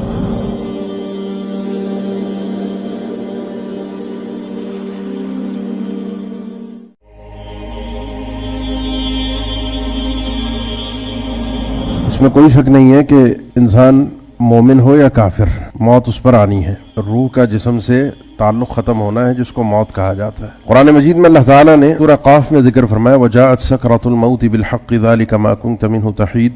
یہ جو موت کا سکرہ ہے، وَجَاءَتْ سَكْرَةُ الْمَوْتِ بِالْحَقِّ، یہ حق لے کر آ گیا ہے. سکرہ کا جو اصل لغوی معنی ہے وہ یہ ہے کہ انسان کی وجود پر اتنی شدت اور اتنے اس کے اعضاء اس قدر تکلیف اور پریشانی میں ہوں کہ اس شدت کی وجہ سے وہ اپنی عقل کھو بیٹھے، مدہوشی میں چلا جائے. ایک ہوتا ہے بے ہوش، بالکل اس کو پتہ ہی نہیں ہے، ہوش میں نہیں ہے، اور ایک ہے کہ وہ آپ کے سامنے ہے، زندہ ہے ہوش میں، لیکن وہ ہوش میں نہیں ہے۔ تو اللہ نے فرمایا کہ یہ انسان کے پاس یہ چیز، موت کی یہ شدت جو ہے، یہ حق لے کر آ جاتی ہے۔ وہ حق جو اب اس کو آج تک کبھی نظر نہیں آیا، وہ منظر جو آج تک کبھی اس نے دیکھا ہی نہیں، اب وہ منظر اس کو نظر آنا شروع ہو گئے۔ کلا اذا بلغت الحلقوم وانتم حینئذ تنظرون ونحن اقرب الیہ منکم ولکن لا تبصرون۔ جب یہ روح حلق تک انسان کی پہنچ جاتی ہے، یہاں پر آ کے اٹکتی ہے، جب اس کی روح یہاں پہنچتی ہے، کلا اذا بلغت التراقیہ وقیل من راق، اب کہا جاتا ہے کہ کون ہے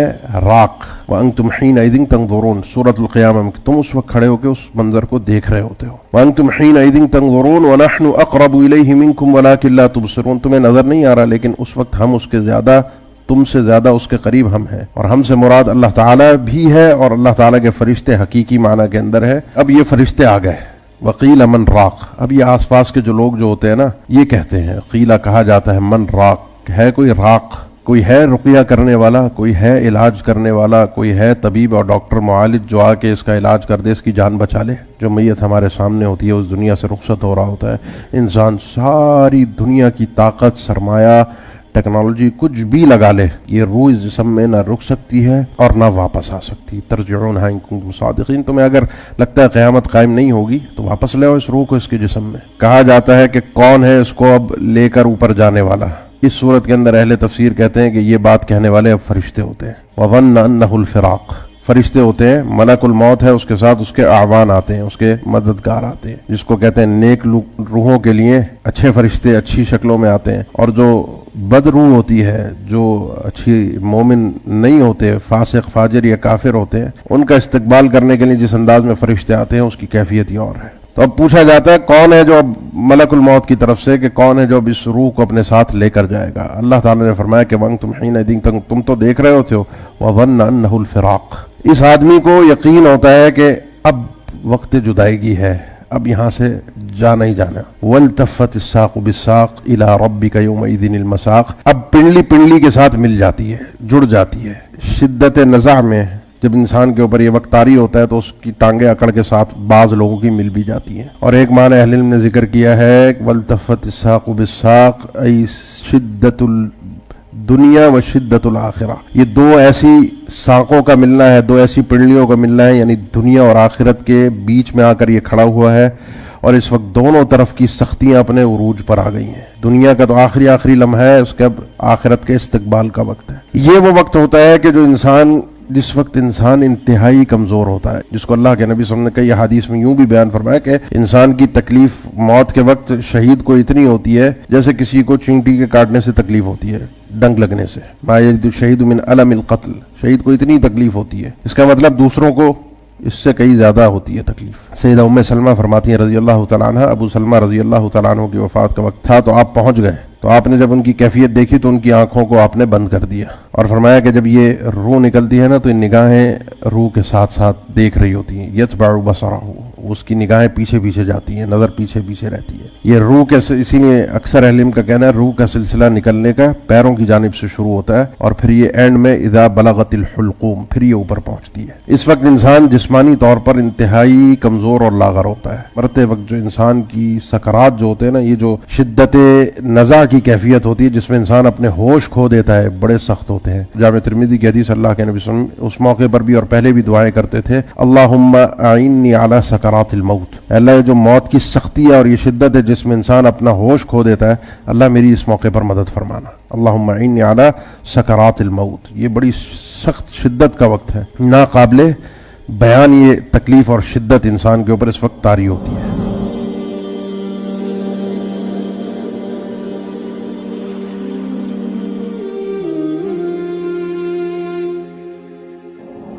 بہت سے لوگ وضو کرنے سے پہلے بسم اللہ الرحمن الرحیم پڑھتے ہیں، یہ صحیح نہیں ہے۔ آپ سمجھیں گے پھر بسم اللہ نہ پڑھیں، بسم اللہ پڑھنا ہے۔ بسم اللہ ہر کام کے شروع میں دعا ہے، اور بسم اللہ الرحمن الرحیم قرآن کی آیت ہے، دونوں میں فرق ہے، اچھی طرح ذہن میں بٹھا لیں۔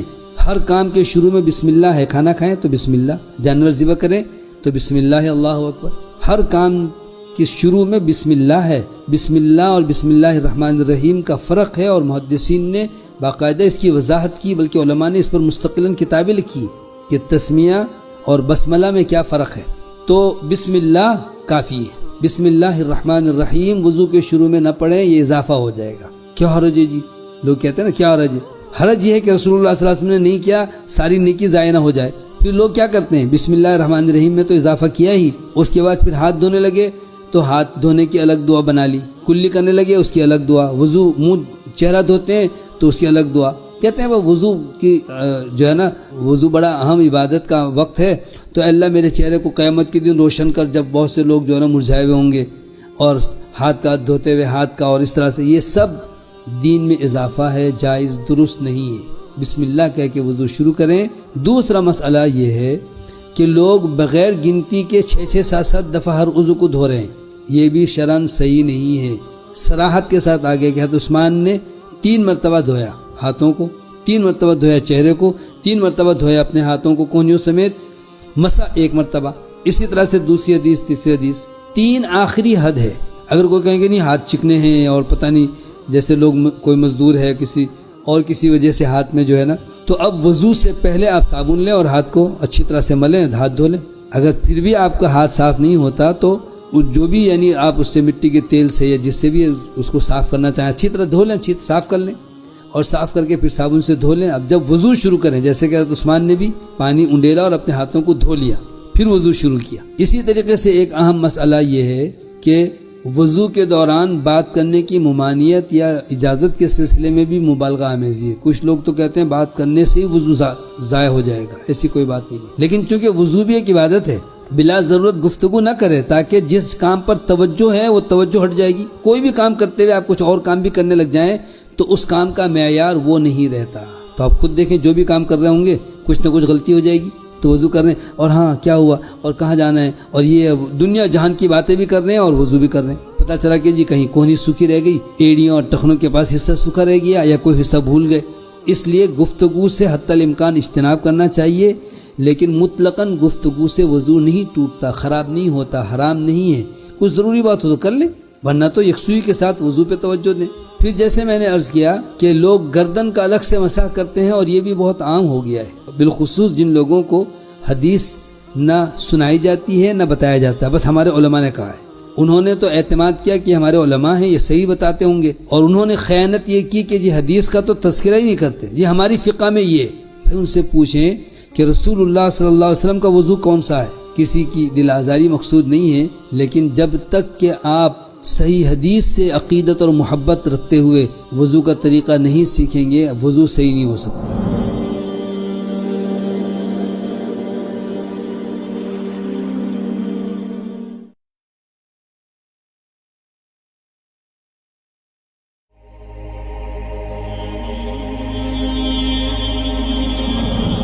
صبر کی حقیقت یہ ہے کہ اللہ کی تقدیر پر ناراض ہونا چھوڑ دے، اس کا جو بھی فیصلہ ہے اس پر راضی رہے، کسی فیصلے پر اعتراض نہ ہو، شکوہ نہ ہو، بلکہ تقدیر کے ہر فیصلے پر راضی ہو.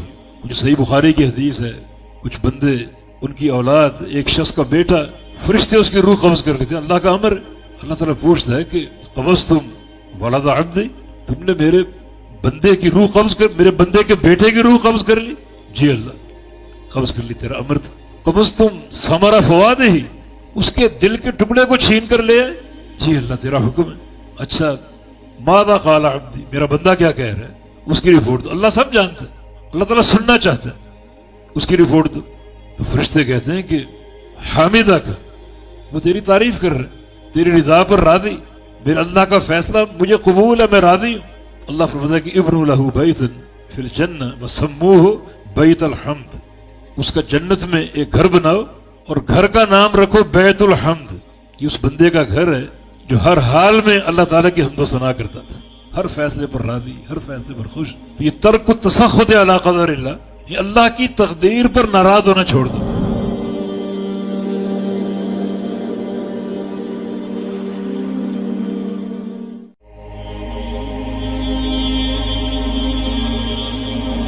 اس میں کوئی شک نہیں ہے کہ انسان مومن ہو یا کافر، موت اس پر آنی ہے. روح کا جسم سے تعلق ختم ہونا ہے، جس کو موت کہا جاتا ہے. قرآن مجید میں اللہ تعالیٰ نے سورہ قاف میں ذکر فرمایا وَجَاءَتْ سَكْرَةُ الْمَوْتِ بِالْحَقِّ ذَلِكَ مَا كُنْتَ مِنْهُ تَحِيدُ. یہ جو موت کا سکرہ ہے، وجاءت سکرۃ الموت بالحق، یہ حق لے کر آ گیا ہے۔ سکرہ کا جو اصل لغوی معنی ہے وہ یہ ہے کہ انسان کی وجود پر اتنی شدت اور اتنے اس کے اعضاء اس قدر تکلیف اور پریشانی میں ہوں کہ اس شدت کی وجہ سے وہ اپنی عقل کھو بیٹھے، مدہوشی میں چلا جائے۔ ایک ہوتا ہے بے ہوش، بالکل اس کو پتہ ہی نہیں ہے، ہوش میں نہیں ہے، اور ایک ہے کہ وہ آپ کے سامنے ہے، زندہ ہے ہوش میں، لیکن وہ ہوش میں نہیں ہے۔ تو اللہ نے فرمایا کہ یہ انسان کے پاس یہ چیز، موت کی یہ شدت جو ہے، یہ حق لے کر آ جاتی ہے۔ وہ حق جو اب اس کو آج تک کبھی نظر نہیں آیا، وہ منظر جو آج تک کبھی اس نے دیکھا ہی نہیں، اب وہ منظر اس کو نظر آنا شروع ہو گئے۔ کلا اذا بلغت الحلقوم وانتم حينئذ تنظرون ونحن اقرب الیہ منکم ولکن لا تبصرون، جب یہ روح حلق تک انسان کی پہنچ جاتی ہے، یہاں پر آ کے اٹکتی ہے، جب اس کی روح یہاں پہنچتی ہے، کلا اذا بلغت التراقیہ وقیل من راق، اب کہا جاتا ہے کہ کون ہے راق، وانتم حینئذ تنظرون، سورۃ القیامہ میں تم اس وقت کھڑے ہو کے اس منظر کو دیکھ رہے ہوتے ہو، وانتم حینئذ تنظرون ونحن اقرب الیہ منکم ولکن لا تبصرون، تمہیں نظر نہیں آ رہا لیکن اس وقت ہم اس کے زیادہ، تم سے زیادہ اس کے قریب ہم ہیں، اور ہم سے مراد اللہ تعالیٰ بھی ہے اور اللہ تعالیٰ کے فرشتے حقیقی معنی کے اندر ہے۔ اب یہ فرشتے آ گئے، وقیل من راق، اب یہ آس پاس کے جو لوگ جو ہوتے ہیں نا، یہ کہتے ہیں، قیلہ کہا جاتا ہے من راق، ہے کوئی راق، کوئی ہے رقیہ کرنے والا، کوئی ہے علاج کرنے والا، کوئی ہے طبیب اور ڈاکٹر معالج جو آ کے اس کا علاج کر دے، اس کی جان بچا لے۔ جو میت ہمارے سامنے ہوتی ہے، اس دنیا سے رخصت ہو رہا ہوتا ہے، انسان ساری دنیا کی طاقت، سرمایہ، ٹیکنالوجی کچھ بھی لگا لے، یہ روح اس جسم میں نہ رک سکتی ہے اور نہ واپس آ سکتی۔ ترجعونہا ان کنتم صادقین، تمہیں اگر لگتا ہے قیامت قائم نہیں ہوگی تو واپس لے آؤ اس روح کو اس کے جسم میں۔ کہا جاتا ہے کہ کون ہے اس کو اب لے کر اوپر جانے والا؟ اس صورت کے اندر اہل تفسیر کہتے ہیں کہ یہ بات کہنے والے اب فرشتے ہوتے ہیں۔ وَظَنَّ أَنَّهُ الْفِرَاقُ، فرشتے ہوتے ہیں، ملک الموت ہے، اس کے ساتھ اس کے اعوان آتے ہیں، اس کے مددگار آتے ہیں، جس کو کہتے ہیں نیک روحوں کے لیے اچھے فرشتے اچھی شکلوں میں آتے ہیں، اور جو بد روح ہوتی ہے، جو اچھی مومن نہیں ہوتے، فاسق فاجر یا کافر ہوتے ہیں، ان کا استقبال کرنے کے لیے جس انداز میں فرشتے آتے ہیں اس کی کیفیت ہی اور ہے۔ تو اب پوچھا جاتا ہے کون ہے جو اب ملک الموت کی طرف سے، کہ کون ہے جو اب اس روح کو اپنے ساتھ لے کر جائے گا؟ اللہ تعالیٰ نے فرمایا کہ وَانتُمْ حِينَئِذٍ، تم تو دیکھ رہے ہوتے ہو، وَظَنَّ أَنَّهُ الْفِرَاقُ، اس آدمی کو یقین ہوتا ہے کہ اب وقت جدائیگی ہے، اب یہاں سے جانا ہی جانا۔ وَالْتَفَّتِ السَّاقُ بِالسَّاقِ إِلَىٰ رَبِّكَ يَوْمَئِذٍ الْمَسَاقُ، اب پنڈلی پنڈلی کے ساتھ مل جاتی ہے، جڑ جاتی ہے۔ شدت نزع میں جب انسان کے اوپر یہ وقت طاری ہوتا ہے تو اس کی ٹانگیں اکڑ کے ساتھ بعض لوگوں کی مل بھی جاتی ہیں۔ اور ایک معنی اہل علم نے ذکر کیا ہے، وَالْتَفَّتِ السَّاقُ بِالسَّاقِ، ای شدت الدنیا و شدت الآخرہ، یہ دو ایسی ساقوں کا ملنا ہے، دو ایسی پنڈلیوں کا ملنا ہے، یعنی دنیا اور آخرت کے بیچ میں آ کر یہ کھڑا ہوا ہے، اور اس وقت دونوں طرف کی سختیاں اپنے عروج پر آ گئی ہیں۔ دنیا کا تو آخری لمحہ ہے، اس کے اب آخرت کے استقبال کا وقت ہے۔ یہ وہ وقت ہوتا ہے کہ جس وقت انسان انتہائی کمزور ہوتا ہے، جس کو اللہ کے نبی صلی اللہ علیہ وسلم نے کئی حدیث میں یوں بھی بیان فرمایا کہ انسان کی تکلیف موت کے وقت شہید کو اتنی ہوتی ہے جیسے کسی کو چینٹی کے کاٹنے سے تکلیف ہوتی ہے، ڈنک لگنے سے۔ ما یجد الشہید من الم القتل، شہید کو اتنی تکلیف ہوتی ہے، اس کا مطلب دوسروں کو اس سے کئی زیادہ ہوتی ہے تکلیف۔ سیدہ ام سلمہ فرماتی ہیں رضی اللہ تعالیٰ عنہ، ابو سلمہ رضی اللہ تعالیٰ عنہ کی وفات کا وقت تھا تو آپ پہنچ گئے، تو آپ نے جب ان کی کیفیت دیکھی تو ان کی آنکھوں کو آپ نے بند کر دیا، اور فرمایا کہ جب یہ روح نکلتی ہے نا تو ان نگاہیں روح کے ساتھ ساتھ دیکھ رہی ہوتی ہیں، یتبع بصرہ، اس کی نگاہیں پیچھے پیچھے جاتی ہیں، نظر پیچھے پیچھے رہتی ہے۔ یہ روح کے، اسی لیے اکثر اہل علم کا کہنا ہے روح کا سلسلہ نکلنے کا پیروں کی جانب سے شروع ہوتا ہے، اور پھر یہ اینڈ میں اذا بلغت الحلقوم، پھر یہ اوپر پہنچتی ہے۔ اس وقت انسان جسمانی طور پر انتہائی کمزور اور لاغر ہوتا ہے۔ مرتے وقت جو انسان کی سکرات جو ہوتے ہیں نا، یہ جو شدت نزع کی کیفیت ہوتی ہے جس میں انسان اپنے ہوش کھو دیتا ہے، بڑے سخت ہوتے ہیں۔ جامع ترمذی کی حدیث، اللہ کے نبی صلی اللہ علیہ وسلم اس موقع پر بھی اور پہلے بھی دعائیں کرتے تھے، اللہم اعنی علی سکرات الموت، اللہ جو موت کی سختی ہے اور یہ شدت ہے جس میں انسان اپنا ہوش کھو دیتا ہے، اللہ میری اس موقع پر مدد فرمانا، اللہم اعنی علی سکرات الموت۔ یہ بڑی سخت شدت کا وقت ہے، ناقابل بیان یہ تکلیف اور شدت انسان کے اوپر اس وقت طاری ہوتی ہے۔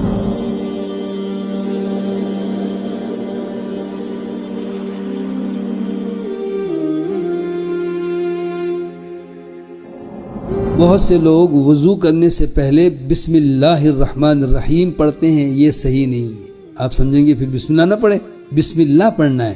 بسم اللہ ہر کام کے شروع میں دعا ہے، اور بسم اللہ الرحمن الرحیم قرآن کی آیت ہے۔ دونوں میں فرق ہے، اچھی طرح ذہن میں بٹھا لیں۔ ہر کام کے شروع میں بسم اللہ ہے، کھانا کھائیں تو بسم اللہ، جانور ذبح کریں تو بسم اللہ، اللہ اکبر۔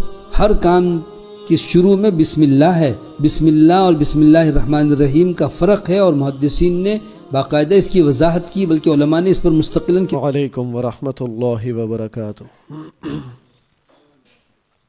الحمد للہ وحدہ والصلاة والسلام علی من لا نبی بعدہ، اما بعد فاعوذ باللہ من الشیطان الرجیم، بسم اللہ الرحمن الرحیم۔ فخرج على قومه في زينته قال الذين يريدون الحياة الدنيا يا ليت لنا مثل ما أوتي قارون إنه لذو حظ عظيم۔ قارون جو بنی اسرائیلی تھا اور فرعون کے ساتھ مل گیا اور بہت اللہ نے نوازا، اور اس کے بعد سرکشی، غرور اور تکبر میں ڈوبا رہا، اور ایک وقت آیا کہ خرج علی قومہ فی زینتی، اللہ رب العزت نے فرمایا کہ پوری آرائش کے ساتھ، پورے پروٹوکول کے ساتھ وہ اپنی قوم کے مجمع میں نکلا۔ اب جس کے خزانے کی چابیاں ایک جماعت اٹھاتی ہو، جب اس نے اپنی زینت کی نمائش کی ہوگی تو کیسا انداز ہوگا۔ ہم سمجھ سکتے ہیں کہ وہ لوگ جب اپنی زینت کو اس دور میں کوئی دکھانا چاہتے ہیں تو ایسے بھی لوگ ہیں جو ہیلی کاپٹر سے جو ہے وہ نوٹ جو ہے وہ برسا رہے ہوتے ہیں۔ وہ صرف یہ جب اپنی زینت کی نمائش ہوتی ہے تو وہ جس کو اتنا نوازا گیا ہے، تفسیری روایات میں تو بہت ساری ہیں لیکن سب اسرائیلی روایات ہیں، لیکن یہ پتہ چلتا ہے کہ کس وی آئی پی پروٹوکول سے، کس اہتمام سے وہ نکلا کہ قول الذین یریدون الحیات الدنیا، تو وہ جو دنیا کی زندگی کے خواہش مند تھے وہ کہنے لگے کاش ہمیں بھی یہ کچھ مل جاتا جو قارون کو ملا ہے۔ یہ بڑا ہی قسمت والا آدمی ہے، یہ بڑے نصیب والا آدمی ہے۔ وقال الذین اوتوا العلم ویلکم ثواب اللہ خیر لمن آمن وعمل صالحا، اور وہ جو علم والے تھے وہ کہنے لگے کہ بہتر چیز تو وہ ہے جو ثواب کی تمہیں ملے گی جو اللہ پر ایمان لائیں اور عمل صالح کریں۔ وما یلقاها الا الصابرون، اور یہ بات انہی کے دل میں ڈالی جاتی ہے جو صبر کرنے والے ہیں۔ یعنی قارون کی اس کیفیت کو دیکھ کر دو طرح کے لوگ تھے، ایک دیکھ کر یہ کہنے لگے کہ کیا نوازا گیا ہے، یعنی ان کی کیفیت یہ تھی کہ یہ ہمیں بھی ملتا، کاش ہمیں بھی یہ موقع اور یہ مرتبہ ملتا، اور یہ بڑے نصیب والا آدمی ہے۔ اور جو علم رکھنے والے لوگ تھے تو انہوں نے بتایا کہ اس کی تو کوئی وقت نہیں ہے، اللہ رب العزت کے ہاں تو اس کی کوئی اہمیت نہیں ہے۔ فخسفنا بہ وبدارہ الارض، یہاں تک کہ اللہ کا عذاب آیا اس حالت میں کہ اللہ فرماتے ہیں ہم نے اس کے محل سمیت اس کو زمین کے اندر دھسا دیا۔ فما کان لہ من فئۃ ینصرونہ من دون اللہ، اور اللہ کے سوا کوئی جماعت اس کی مدد کے لیے تیار نہ ہوئی۔ وما کان من المنتصرین، اور نہ وہ اپنے آپ کو خود بچا سکتا تھا۔ یعنی اب زمین کو ہی اللہ نے حکم دے دیا اور اس زمین نے اس کو پکڑ لیا، گویا اس کے پیر اس زمین کے اندر دھس گئے اور وہ دھستا چلا گیا۔ تو پھر جب اللہ کی طرف سے عذاب آئے تو کوئی پکڑنے والا، پھر کوئی بچانے والا نہیں ہوتا۔ اللہ کے رسول صلی اللہ علیہ وسلم نے فرمایا ایک آدمی اپنی چادر تکبر سے گھسیٹتا جا رہا تھا تو اسی حالت میں اسے زمین میں دھسا دیا گیا اور وہ قیامت کے دن تک زمین میں دھستا چلا جا رہا ہے۔ اللہ اکبر۔ بعض علماء تفسیر کہتے ہیں کہ یہ قارون ہی کے لیے اللہ کے رسول صلی اللہ علیہ وسلم نے فرمایا۔ اور یہاں یہ بات بھی بہت اہم ہے جو اللہ کی توفیق سے میں آپ سے عرض کرتا ہوں کہ شریعت کہیں شدت دکھاتی ہے، کہیں سختی سے کسی بات کو بیان کرتی ہے، تو وہاں ایک مومن کا وتیرہ یہ ہونا چاہیے وہ دیکھے شریعت نے یہاں شدت سے بیان کیا تو اس کو پھر اسی انداز سے محسوس کرے۔ شریعت کہیں نرمی کا معاملہ رکھتی ہے، شریعت کہیں پر کچھ معاملات ایسے ہوتے ہیں جہاں شریعت میں شدت نہیں ہوتی۔ میرے مزاج میں اگر اس چیز میں شدت ہے تو مجھے چاہیے میں اپنے آپ کو شریعت کے تابع کروں۔ اب یہ معاملہ اتنا سنگین ہے، اللہ کے رسول صلی اللہ علیہ وسلم نے فرمایا ایک آدمی اپنی چادر زمین پر تکبر سے گھسیٹتا ہوا جا رہا تھا۔ یعنی یہ کپڑوں کا ٹخنوں سے نیچے ہو جانا یہ اللہ رب العزت کے ہاں بہت بھیانک جرم ہے، یہ معمولی بات نہیں ہے، یہ معمولی بات نہیں ہے۔ مثال کے طور پہ نماز کا باجماعت ادا کرنا، پیارے رسول صلی اللہ علیہ وسلم جنہیں پتھر مارے جاتے ہیں، جن کے جسم سے خون بہتا ہے، اور وہ یہ کہہ رہے ہوتے ہیں کہ اصل میں یہ مجھے جانتے نہیں ہیں، یہ جو کافر ہیں یہ مجھے جانتے نہیں ہیں، ہو سکتا ہے ان کی اولاد ایمان لے آئے، اور رسول اکرم صلی اللہ علیہ وسلم یہ فرما دیں کہ میں کسی اور کو کھڑا کروں، ان کو جا کے گھروں سمیت جلا دوں، اس کا مطلب ہے یہ بھیانک معاملہ ہے، خطرناک معاملہ ہے، اس لیے ڈرایا جا رہا ہے۔ تو یہاں قارون کو اللہ نے دھسا دیا، قارون پر اللہ کا عذاب آیا، وہ تکبر اور غرور کی وجہ سے۔ اور رسول اکرم صلی اللہ علیہ وسلم کی یہ حدیث اگر قارون ہی کے متعلق ہے کہ اپنی چادر تکبر سے گھسیٹتا ہوا جا رہا ہے، اور ایک حدیث میں فرمایا یہ ازار کا یہ ٹخنوں سے نیچے رکھنا یہی تکبر ہے، یہی تکبر ہے، کیونکہ ہم خود اپنا جائزہ لے سکتے ہیں، وہ اس اعتبار سے کہ وہ کون سی چیز ہے جو مجھے روک دیتی ہے کہ میں اپنے پائچے یا اپنے کپڑے کو ٹخنے سے اوپر نہیں کرتا۔ اب بعض اوقات یہ ہوتا ہے کہ ہم سمجھتے نہیں تکبر کی وجہ سے نہیں ہے، بلکہ یہ تو جو ہے نا وہ کسی اور وجہ سے ہے، اس میں تکبر کا شائبہ نہیں ہے۔ تو وہ کون سی چیز ہے جو اس سنت کو اختیار کرنے سے روکتی ہے؟ اور یہ فرعون کا، قارون کا ذکر، یہ قریش مکہ جن کے سامنے یہ آیات جس وقت نازل ہو رہی تھی وہ تکبر میں ہی ڈوبے ہوئے ہوتے تھے، اور وہ اسی لیے ایمان نہیں لاتے تھے کہ انہیں اللہ کے رسول صلی اللہ علیہ وسلم کو اپنا بڑا ماننا پڑے گا، اپنی بات سے پیچھے ہٹنا پڑے گا۔ اور یہ وہ بھیانک جرم ہے، اور یہ وہ خطرناک جرم ہے، رائی کے دانے کے برابر بھی تکبر ہوا تو وہ جنت میں نہیں جائے گا۔ یعنی اللہ کے نبی صلی اللہ علیہ وسلم کسی معاملے کی سنگینی کو بیان کر رہے ہیں، عاجزی اور انکساری، یہ اس درجے مطلوب ہے کہ رائی کے دانے کے برابر تکبر ہوا انسان جنت میں نہیں جائے گا، کیونکہ یہ اللہ رب العزت کی چادر ہے، اللہ کی عزت ہے۔ اللہ تعالیٰ فرماتے ہیں کوئی تکبر کرتا ہے گویا میری چادر مجھ سے کھینچتا ہے، اور جو ایسا کرے گا میں اسے آگ کا عذاب دوں گا۔ تو اللہ رب العزت نے تباہ کر دیا اس کو، اور پھر فَأَصْبَحَ الَّذِينَ تَمَنَّوْا مَكَانَهُ بِالْأَمْسِ يَقُولُونَ وَيْكَ أَنَّ اللَّهَ يَبْسُطُ الرِّزْقَ لِمَن يَشَاءُ مِنْ عِبَادِهِ وَيَقْدِرُ۔ تو وہ لوگ جو کل اس کے مرتبے کی آرزو کر رہے تھے، جو کہہ رہے تھے نا کہ کاش ہمیں بھی ایسا ملا ہوتا، تو وہ کہنے لگے کہ تم نہیں دیکھتے اللہ تعالیٰ ہی اپنے بندوں میں سے جس کے لیے چاہتا ہے روزی کشادہ کر دیتا ہے، اور جس کے لیے چاہتا ہے تنگ کر دیتا ہے۔ لولا امن اللہ علینا لخسف بنا، اگر اللہ کا ہم پر احسان نہ ہوتا تو ہمیں بھی دھسا دیتا۔ وَيْكَأَنَّهُ لَا يُفْلِحُ الْكَافِرُونَ، کیا تم دیکھتے نہیں ہو کہ ناشکروں کو کبھی کامیابی نہیں ہوتی؟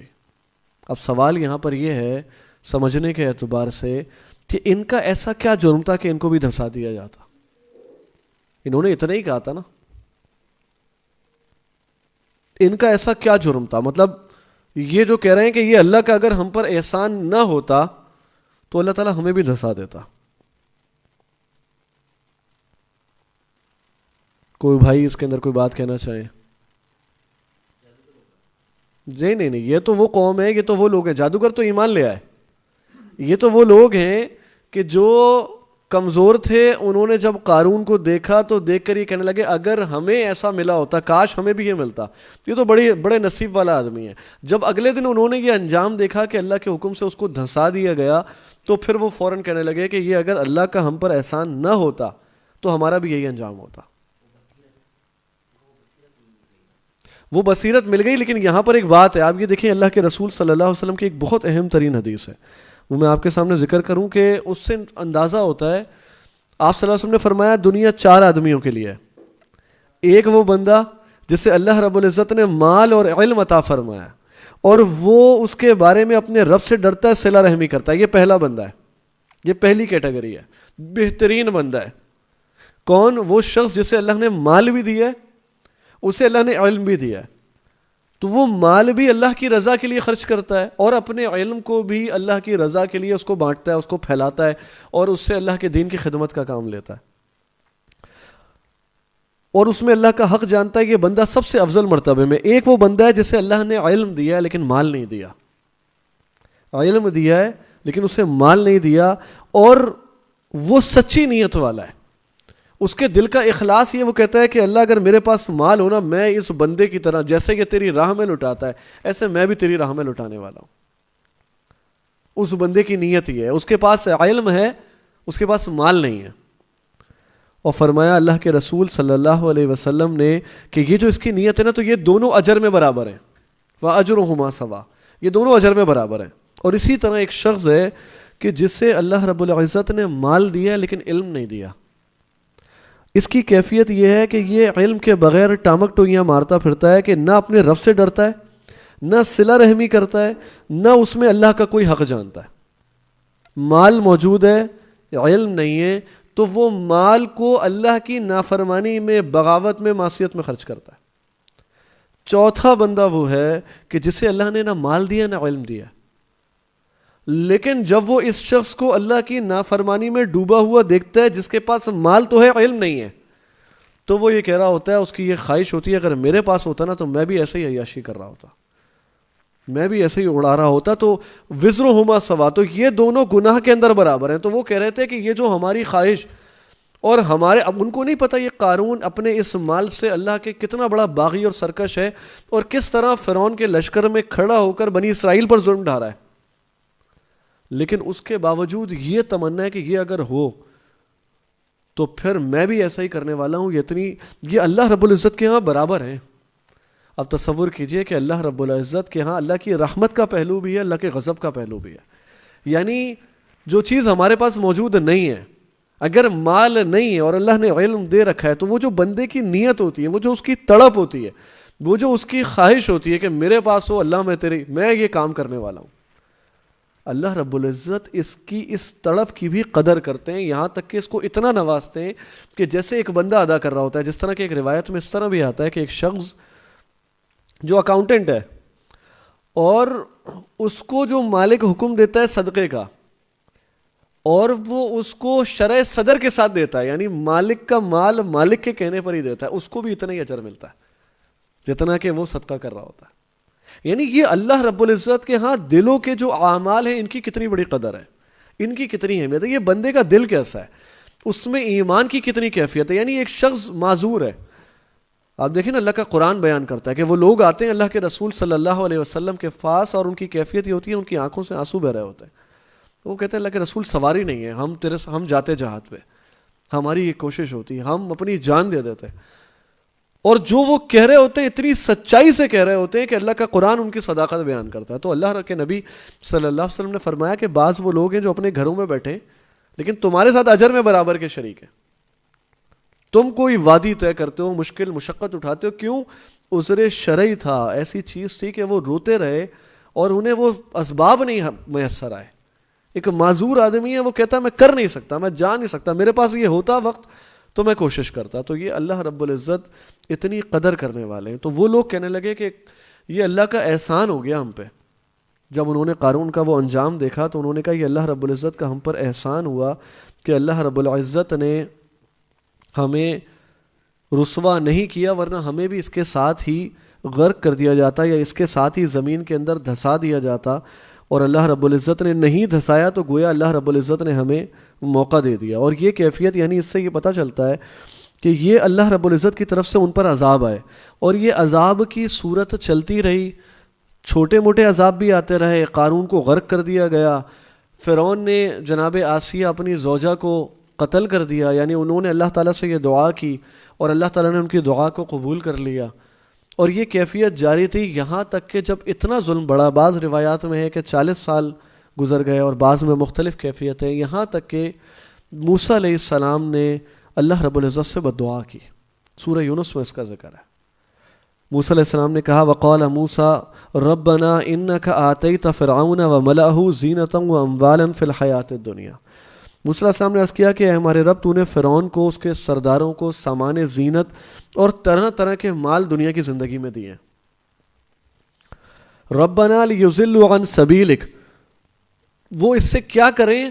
یعنی یہ مال ان کے لیے ایسے آزمائش بنائے کہ وہ تیرے راستے سے گمراہ کرتے ہیں۔ ربنا اطمس علی اموالہم واشدد علی قلوبہم، انہوں نے کہا کہ اللہ ان کے مالوں کو برباد کر دے، ان کے دلوں کو سخت کر دے۔ واشدد علی قلوبہم فلا یؤمنوا حتی یروا العذاب العلیم، اور یہ ایمان نہ لائیں یہاں تک کہ یہ دردناک عذاب کو دیکھ لیں۔ یہ موسیٰ علیہ السلام نے جب وہ فرعون کا ظلم بڑھتا گیا، ان پر تکلیفیں آتی، ان کے پاس آتے موسیٰ علیہ السلام کے پاس اور ان سے درخواست کرتے، پھر وہ عذاب ٹل جاتا، پھر اپنے تکبر میں اڑے رہتے، یہاں تک کہ موسیٰ علیہ السلام نے یہ بد دعا اپنی قوم کے حق میں کر دی. اور یہ بڑی خطرناک صورت ہوتی ہے جب وقت کے نبی بیزار ہو جائیں اور وقت کے نبی اپنی امت کے خلاف کھڑے ہو جائیں اور وہ کہیں کہ اللہ یہ تمام نبیوں میں دیکھیں چلتا رہا کہ ایک وقت تک وہ تبلیغ کیا کرتے, ایک زمانہ گزر جاتا, اتمام حجت ہو جاتا, اور پھر ایک وقت آتا وہ کہتے کہ اللہ اب ان میں سے کوئی بھی ایمان لانے والا نہیں ہے, اللہ تو اب ان پر اپنا عذاب بھیج دے. کیونکہ بار بار ان کی طرف سے یہ مطالبہ ہوتا کہ وَيَقُولُونَ مَتَىٰ هَٰذَا الْوَعْدُ إِن كُنتُمْ صَادِقِينَ, تم سچے ہو تو عذاب لے کر آؤ, یہ کب ہوگی کیفیت, تم یہی کہتے ہو نا قیامت آ جائے گی, تو لے کر آؤ, بتاؤ ہمیں. یہ موسیٰ علیہ السلام نے بدعا کی, اور بدعا کتنی خطرناک ہے. اللہ یہ ایمان نہ لائیں جب تک کہ دردناک عذاب کو نہ دیکھ لیں. یعنی اس کا مطلب یہ ہے کہ یہ ایمان لانے سے پہلے, موت کے آنے سے پہلے اگر یہ پلٹے تو بخشش ہو جائے گی, تو امکان واضح طور پر موجود ہے. اللہ یقبل التوبۃ العبد ما لم یغرغر, اللہ تعالیٰ بندے کی توبہ اس وقت تک قبول کرتے ہیں جب تک وہ موت کا غرغرہ, وہ نرخرے میں آ کے نہیں پھنس جاتی, نرخرے میں نہیں پھنس جاتی. یہ اس وقت تک, یعنی اللہ کی طرف سے تکلیفیں آتی ہیں, پریشانیاں آتی ہیں, پھر وہ دور ہو جاتی ہیں, پھر پریشانیاں آتی ہیں, پھر وہ دور ہو جاتی ہیں, پھر بعض اوقات اللہ تعالیٰ اپنی مشیت کے تحت فراخ کر دیتے ہیں, اسباب اتنے عطا کر دیتے ہیں آدمی گم ہو جاتا ہے. پھر جو اللہ کی طرف سے عذاب اور پکڑ آتی ہے تو اس وقت وہ مہلت ختم ہو چکی ہوتی ہے, مہلت ختم ہو چکی ہوتی ہے. ایمان والوں کا کام یہ ہوتا ہے کہ وہ ہر لمحہ اپنے رب کے ساتھ استغفار کرتے ہیں, اور کیفیت یہ ہوتی ہے کہ اپنے رب سے دعائیں کر رہے ہوتے ہیں کہ اللہ یہ جو آخری وقت ہے, یعنی شیطان کا جو بدترین حملہ ہوتا ہے انسان پہ, وہ اس کے آخری وقت میں ہوتا ہے, وہ اس کے آخری وقت, یعنی یہ پوری زندگی کا خلاصہ ہے اس کی, یہ پوری زندگی کا خلاصہ. اس وقت یہ آدمی ایمان چھوڑ دے, اس وقت یہ اپنے رب سے باغی ہو جائے, رب سے شکوے شکایت شروع کر دے, اور اس کی دل کی کیفیت بدل جائے تاکہ اس کے سارے اعمال کو ضائع کر دیا جائے.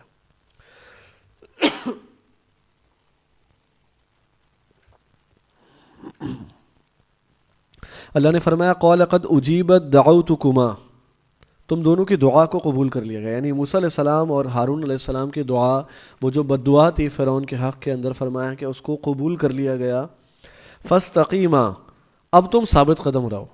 مفسرین کہتے ہیں کہ یہ چونکہ ان کے دل کے اندر بھی حلم اور نرمی اور یہ بات تو پائی جاتی تھی کہ ایک وقت میں آ کے بد دعا کی اور پھر یہ کہ اللہ تعالیٰ سے دعا کریں کہ اللہ تو ان کو پھر ایک موقع دے دے, پھر تو چھوڑ دے. جیسے ابراہیم علیہ السلام کے بارے میں فرمایا, وہ بار بار فرشتوں سے مجادلہ کر رہے ہیں, وہ کہہ رہے ہیں کہ نہیں, وہ لوط علیہ السلام کی قوم پہ عذاب لے کے آ رہے ہیں اور وہ بار بار ان سے کہہ رہے ہیں کہ نہیں, اگر ایک ایمان والا ہو وہاں پہ پھر اس میں تو لوط بھی موجود ہے. کسی طرح اللہ رب العزت کے عذاب کی وہ کیفیت ان سے ٹل جائے. اللہ نے فرمایا فاستقیما ولا تتبعان سبیل الذین لا یعلمون, ان لوگوں کی راہ نہ چلنا جن کا تم کو علم نہیں ہے. یعنی ان لوگوں کا راستہ اختیار نہ کرنا جو دعوت کے کام میں حوصلہ چھوڑ بیٹھتے ہیں, دعوت کے کام میں حوصلہ چھوڑ بیٹھتے ہیں, یا پھر وہ بات کہ دعا کرتے ہی یہ چاہتے ہیں کہ یہ پوری ہو جانی چاہیے, تمہاری دعا قبول ہو گئی ہے, تم قائم رہو. موسیٰ علیہ السلام سے کہا جا رہا ہے تم قائم رہو, اب جو تم نے بد دعا کر دی اس پر قائم رہو, باقی جو تمہارا کام ہے وہ تم کرتے رہو, اور ان لوگوں کے راستے پر نہیں آنا جو نہیں جانتے, یعنی جلد بازی کرتے ہیں. جیسے کہ رسول اکرم صلی اللہ علیہ وسلم نے فرمایا کہ انسان اللہ رب العزت سے دعا کر رہا ہوتا ہے اور اس کی دعا قبول ہوتی ہے یہاں تک کہ وہ جلد بازی کر لیتا ہے, جب تک کہ وہ جلد بازی نہ کرے. بخاری کی روایت ہے. اور جلد بازی کیا ہوتی ہے, وہ کہتا ہے میں کب سے دعا کر رہا ہوں قبول نہیں ہوئی, وہ جب تک کہ جلد بازی کا مظاہرہ نہ کرے. تو انہوں نے, اللہ رب العزت نے فرمایا, وہ پھر اس کے بعد اللہ رب العزت کی طرف سے پھر یہ حکم آیا. اب جب یہ ساری کیفیت چلتی رہی اور موسیٰ علیہ السلام نے بد دعا کر دی, اور بد دعا یہ کر دی کہ اللہ اس وقت تک ہدایت مت دینا ان کو, اب ان کے اوپر جب تک نہ یہ عذاب کو اپنی آنکھوں سے نہ دیکھ لیں, کیونکہ موت کے فرشتے کو دیکھنے کے بعد ان کی توبہ قبول ہونے کا معاملہ ختم ہو جائے گا. اور اللہ رب العزت نے قبول کر لیا. تو پھر سورہ شعراء کے اندر اللہ رب العزت نے اس معاملے کو بیان کیا کہ پھر اس کے بعد موسیٰ علیہ السلام کو اللہ رب العزت نے حکم دے دیا کہ آپ خفیہ طور پر وَأَوْحَيْنَا إِلَىٰ مُوسَىٰ أَنْ أَسْرِ بِعِبَادِي إِنَّكُمْ مُتَّبَعُونَ, اللہ رب العزت نے حکم دیا موسیٰ علیہ السلام کو وحی کی کہ آپ راتوں رات میرے بندوں کو لے کر چلیں, انکم متبعون, یقیناً آپ کا پیچھا کیا جائے گا. فَأَرْسَلَ فِرْعَوْنُ فِي الْمَدَائِنِ حَاشِرِينَ. اب موسیٰ علیہ السلام پوری بنی اسرائیل کو اللہ کے حکم سے، اب دیکھیں نبیوں کی کس درجے آزمائش ہوتی ہے کہ نبی کو بھی جتنا حکم دیا جاتا ہے وہ اتنا کام کرتے ہیں. انہیں بتایا گیا آپ بنی اسرائیل کو لیں اور راتوں رات نکلیں، آپ کا پیچھا ہوگا، آگے کیا بنے گا، نجات کی کیا کیفیت ہوگی، کچھ پتہ نہیں. اور وہ بنی اسرائیلی نبی کی دعوت پر لبیک کہنے والے کس طرح نجات پاتے ہیں، جنہیں کچھ بھی نظر نہ آ رہا ہو، جنہیں کچھ بھی نظر نہ آ رہا ہو، اور کیفیت یہ ہو کہ انہوں نے نبی کی بات سنی موسیٰ علیہ السلام کی اور ہجرت کرنے پہ تیار ہوگا، یعنی سارا گھر بار چھوڑا ہوگا. کس طرح کے حالات ہوں گے، ان سب کو چھوڑ کے راتوں رات موسیٰ علیہ السلام کے ساتھ نکلیں. فَأَرْسَلَ فِرْعَوْنُ فِي الْمَدَائِنِ حَاشِرِينَ. اور فرعون تک جب یہ خبر پہنچی ہے تو اس نے شہروں میں اکٹھا کرنے والے لوگوں کو بھیج دیا. إِنَّ هَؤُلَاءِ لَشِرْذِمَةٌ قَلِيلُونَ. اور کہنے لگا یہ تو بہت تھوڑے سے لوگ ہیں، یہ تو بہت تھوڑی سی جماعت ہے، یعنی وَإِنَّهُمْ لَنَا لَغَائِظُونَ. اور یہ ہمیں غصہ دلا رہے ہیں، ہماری فوج کے سامنے ان کی کوئی حیثیت نہیں ہے. اور یہ خبر پہنچ گئی کہ یہ تو لے کے ان کو نکل گئے. وَإِنَّا لَجَمِيعٌ حَاضِرُونَ. اور ہم چوکنے رہنے والے ہیں اور ہم بہت ہوشیار ہیں. فَأَخْرَجْنَاهُم مِّن جَنَّاتٍ وَعُيُونٍ. اللہ تعالیٰ فرماتے ہیں ہم نے انہیں باغوں سے اور چشموں سے نکال دیا. یعنی فرعون یہ تدبیر کر رہا ہے کہ یہ بنی اسرائیل کو لے کر نکلے موسیٰ علیہ السلام، بنی اسرائیل کو لے کر نکلے، اور ان کی تو تھوڑی سی جماعت ہے، ہم ان کے اوپر دھاوا بولیں گے، ان کے اوپر حملہ کریں گے، اور یہ تو ہمارے سامنے کوئی حیثیت نہیں رکھتا. اللہ فرماتے ہیں فَأَخْرَجْنَاهُم مِّن جَنَّاتٍ وَعُيُونٍ. ہم نے ان فرعونیوں کو ان کے تمام محلات سے نکال دیا. یعنی اللہ تعالیٰ نے یہ اسباب بنا دیا، یہ سلسلہ بنا دیا کہ یہ اپنے طور پر بنی اسرائیل کو قتل کرنے جا رہے ہیں، اور اللہ کی تدبیر غالب آ رہی ہے کہ ان کو ان کے مکانوں سے نکالا جا رہا ہے، ان کو ان کی تمام جتنی وہ سیفٹی اور جس طرح سے اپنی جگہ پر رہا کرتے تھے اللہ نے ان کو وہاں سے نکالا ہے. جس طرح وہ امریکہ وہاں سے چھوڑ کے نا افغانستان کے غاروں میں آیا تھا اپنی تباہی کے لیے. وَكُنُوزٍ وَمَقَامٍ کریم. اور خزانوں میں سے اور عمدہ جگہ سے. وَأَوْرَثْنَاهَا بنی اسرائیل. اور ایسا ہی ہوا کہ ہم نے ان کو بنی اسرائیل کو اس کا وارث بنا دیا. فَأَتْبَعُوهُم مُشْرِقِينَ. اب یہ بنی اسرائیل کو لے کر نکلتے گئے، کتنا وقت سفر کیا، یہاں تک کہ پیچھے سے فرعون کی فوج پہنچ گئی، اور وہ پورے لاؤ لشکر کے ساتھ جب پہنچا فَلَمَّا تَرَاءَ الْجَمْعَانِ. اللہ تعالیٰ فرماتے ہیں دونوں جماعتوں نے ایک دوسرے کو دیکھا.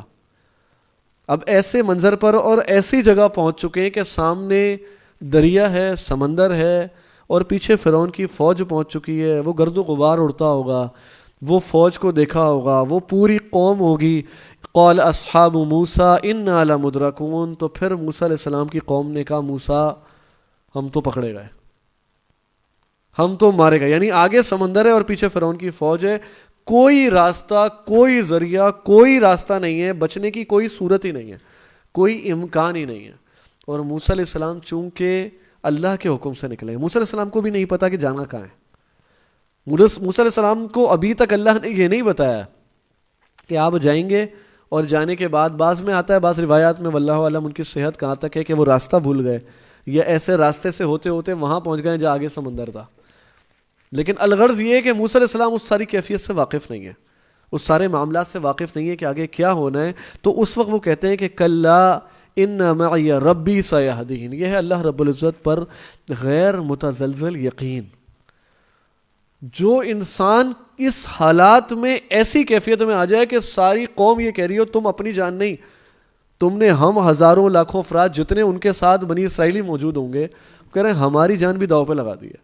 اور اس موقع پر وہ اطمینان کی کیفیت ہے کہ میں چونکہ اللہ کے حکم سے آیا ہوں، ان معی ربی سیہدین، تو اللہ میرے ساتھ ہے، وہ مجھے راستہ دکھائے گا. اللہ رب العزت میرے ساتھ ہے، وہ مجھے راستہ دکھائے گا. فَأَوْحَيْنَا إِلَى مُوسَىٰ أَنِ اضْرِب بِعَصَاكَ الْبَحْرَ. اور یہ وہی موقع ہے جس طرح اللہ کے رسول صلی اللہ علیہ وسلم نے فرمایا تھا کہ جب غار ثور میں تھے اور دشمن سر پہ پہنچ گیا تھا، اور اس وقت ابوبکر صدیق رضی اللہ تعالیٰ نے کہا تھا یہ اپنے پیروں پہ دیکھیں گے نا یہ ہمیں پکڑ لیں گے. فرمایا لا تحزن ان اللہ معنا.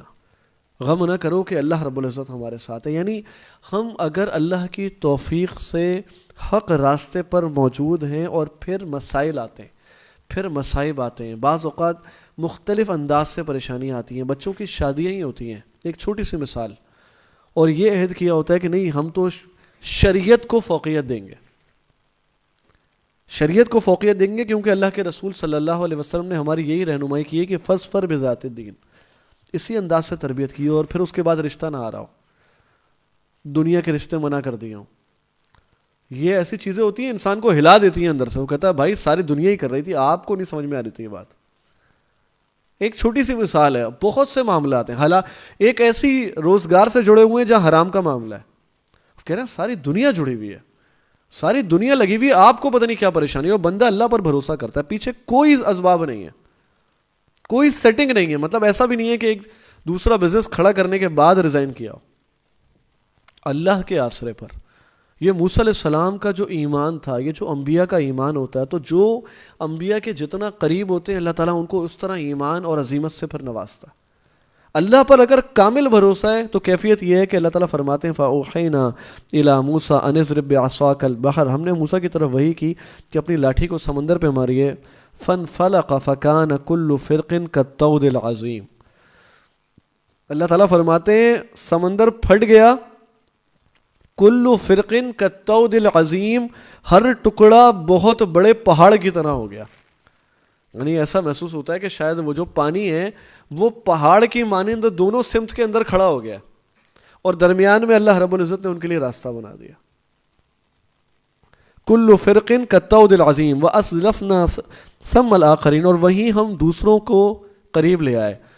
عقل کے اندھے جب ہو جاتے ہیں، جب انسان آنکھوں دیکھی چیز قبول نہیں کرتا، یعنی اس کی مثال بہت اہم ہے.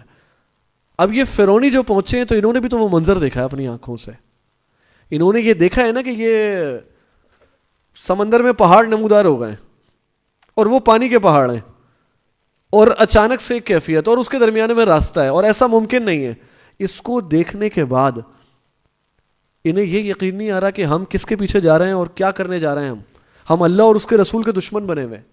لیکن ایسی نشانیاں تو بہت ساری دیکھ چکے تھے، ایسی نشانیاں تو بہت ساری دیکھ چکے تھے پہلے بھی، لیکن اس کے باوجود ایمان نہیں لاتے. اللہ تعالیٰ سے بار بار ایمان کی سلامتی کی دعا کرنی چاہیے. اور اس کو ہم اس طرح سمجھ سکتے ہیں کہ آپ دیکھیں کہ ہم آج ہمارے دلوں کی کیفیت یہ ہے کہ آج ہم خود بھی اپنے ہاتھ سے قبر میں دفنا دیتے ہیں، تھوڑی دیر نہیں گزرتی ہمارے دلوں میں وہ رقت اور وہ کیفیت تبدیل ہو جاتی ہے. ہم دیکھ رہے ہوتے ہیں. آج ہم اگر کسی کی عیادت کے لیے جو ہے وہ ہسپتال جاتے ہیں اور وہ حالات اور وہ چیزیں دیکھ رہے ہوتے ہیں، وہ بیماریاں دیکھ رہے ہوتے ہیں، لیکن اس کے باوجود دل اندر سے اس طرح سے وہ ہلتا نہیں ہے اور بندے کو احساس نہیں ہوتا. کیا ہوتا ہے کہ گناہوں کی کثرت کی وجہ سے پھر دلوں میں سے وہ احساس، وہ اللہ سے تعلق اور وہ کیفیت ختم ہونے لگتی ہے. اور اللہ کے رسول صلی اللہ علیہ وسلم نے اس کا علاج بتایا کہ قرآن کریم کی تلاوت اور دوسری موت کو یاد رکھنا، موت کا ذکر کرنا. یعنی یہ جو موت کو کثرت سے یاد کرو، یہ لذتوں کو مٹا دینے والی چیز. تو انہوں نے اپنی آنکھوں سے منظر دیکھا، اور اللہ تعالیٰ فرماتے ہیں وَأَزْلَفْنَا ثَمَّ الْآخَرِينَ، وہیں ہم دوسروں کو قریب لے آئے. وہ خود اسی راستے میں موسیٰ علیہ السلام اور ان کی قوم کا پیچھا کرتے ہوئے غرور اور تکبر میں ڈوبے ہوئے اسی راستے میں سمندر میں آ گئے ہیں. وَأَنْجَيْنَا مُوسَىٰ وَمَن مَّعَهُ أَجْمَعِينَ، ہم نے موسیٰ کو اور جو ان کے ساتھ تھے ان سب کو بچا لیا. وَأَنْجَيْنَا، ہم نے نجات دی. ثُمَّ أَغْرَقْنَا الْآخَرِينَ، اور پھر وہ پیچھے تمام کے تمام جو دوسرے فرعونی تھے ان سب کو اس میں غرق کر دیا، ان سب کو ڈبو دیا. ان فی ذلک لآیۃ وما کان اکثرهم مؤمنین، اس میں یقیناً عظیم نشانی ہے اور ان کے اکثر ایمان والے نہیں تھے. اللہ رب العزت یعنی ایک ایک وقت اور ایک ایک سیکنڈ کس طرح سے پورا ہوا ہوگا. بظاہر ایک قوم اپنے آپ کو بچا رہی ہے، وہ اس راستے میں دوڑتی ہوئی کس طرح اس نے وہ سمندر پار کیا ہوگا، اور ان کے پیچھے یہ فرعونی سارے اسی سمندر کے بیچ میں اس طرح سے پہنچ گئے کہ جب اللہ کا حکم ہوا اور وہ پانی آپس میں ملا دیا گیا اور یہ سب اس میں غرق ہو گئے. اور یہ موقع ہے کہ جس وقت فرعون نے وہ جو موسیٰ علیہ السلام کی بد دعا تھی وہ پوری ہوئی. موسیٰ علیہ السلام کی جو بد دعا تھی وہ پوری ہوئی کہ اس وقت فرعون نے پھر یہ اللہ تعالیٰ سے دعا کی، اور اس وقت اس نے کہا کہ میں موسیٰ اور ہارون کے رب پر ایمان لے کے آتا ہوں. لیکن یہ وہی موقع ہے کہ اللہ یہ اس وقت تک ایمان نہ لائیں جب تک کہ عذاب کو اپنی آنکھوں سے نہ دیکھ لیں. تو جب انہوں نے عذاب اپنی آنکھوں سے دیکھا، مہلت ختم ہو چکی تھی، اس وقت جب یہ ایمان لانے کی انہوں نے بات کی تو اس وقت ان کا ایمان پھر قابل قبول نہیں تھا. موسیٰ علیہ السلام کی بد دعا پوری ہوئی اور اللہ رب العزت نے فرعون کو اس کے لاؤ لشکر سمیت غرق کر دیا. اور وہاں سمندر پار موسیٰ علیہ السلام کی قوم جس نے اپنے نبی کی بات پہ لبیک کہا تھا, بات مان لی تھی, انہوں نے اپنی آنکھوں سے ان سب کو ڈوبتے ہوئے دیکھا. انہوں نے اپنی آنکھوں سے, کیونکہ ایک انسان بھاگتے ہوئے تو پیچھے پلٹ کے دیکھتا ہے نا, وہ جو کیا کیفیت ہوگی, کیا انداز ہوگا, اپنی آنکھوں کے سامنے انہوں نے اللہ رب العزت کے دشمنوں کے لشکر کو تباہ ہوتے دیکھا. اور اپنے نبی, اللہ کے نبی, ان کی بات کی اتباع کی تو اللہ رب العزت نے ان کو نجات دی اور یہ عظیم اللہ تعالیٰ نے نشانی دکھائی. اور پھر اللہ رب العزت نے عذاب قبر کا ذکر کیا, کس طرح فرعون پر عذاب قبر کی کیفیت ہوتی ہے. پھر موسیٰ علیہ السلام کی قوم کے واقعات ہیں. اب یہ بنی اسرائیل ہیں جن پر عظیم ترین نشانی انہوں نے اپنی آنکھوں سے دیکھی ہے, اور پھر اس کے بعد اللہ نے ان کو نوازا ہے. پھر اللہ رب العزت کے اتنے نوازنے کے بعد ان کا رویہ کیا رہا, اور پھر اللہ تعالیٰ کا کس طرح ان پر عذاب آیا. یہ ہمارے لیے, کیونکہ یہ وہ قوم ہے جس میں کثرت سے نبی آئے اور اللہ نے ان کو بہت فضیلت سے نوازا, لیکن ان کی روش ایسی تھی کہ جس کی وجہ سے یہ اللہ رب العزت کے عذاب کا شکار ہوا. اور ہمیں یہ بتایا گیا کہ دیکھو وہ کون سی چیزیں ہوتی ہیں جو انسان کو اللہ کی رحمت کا مستحق بنا دیتی ہیں.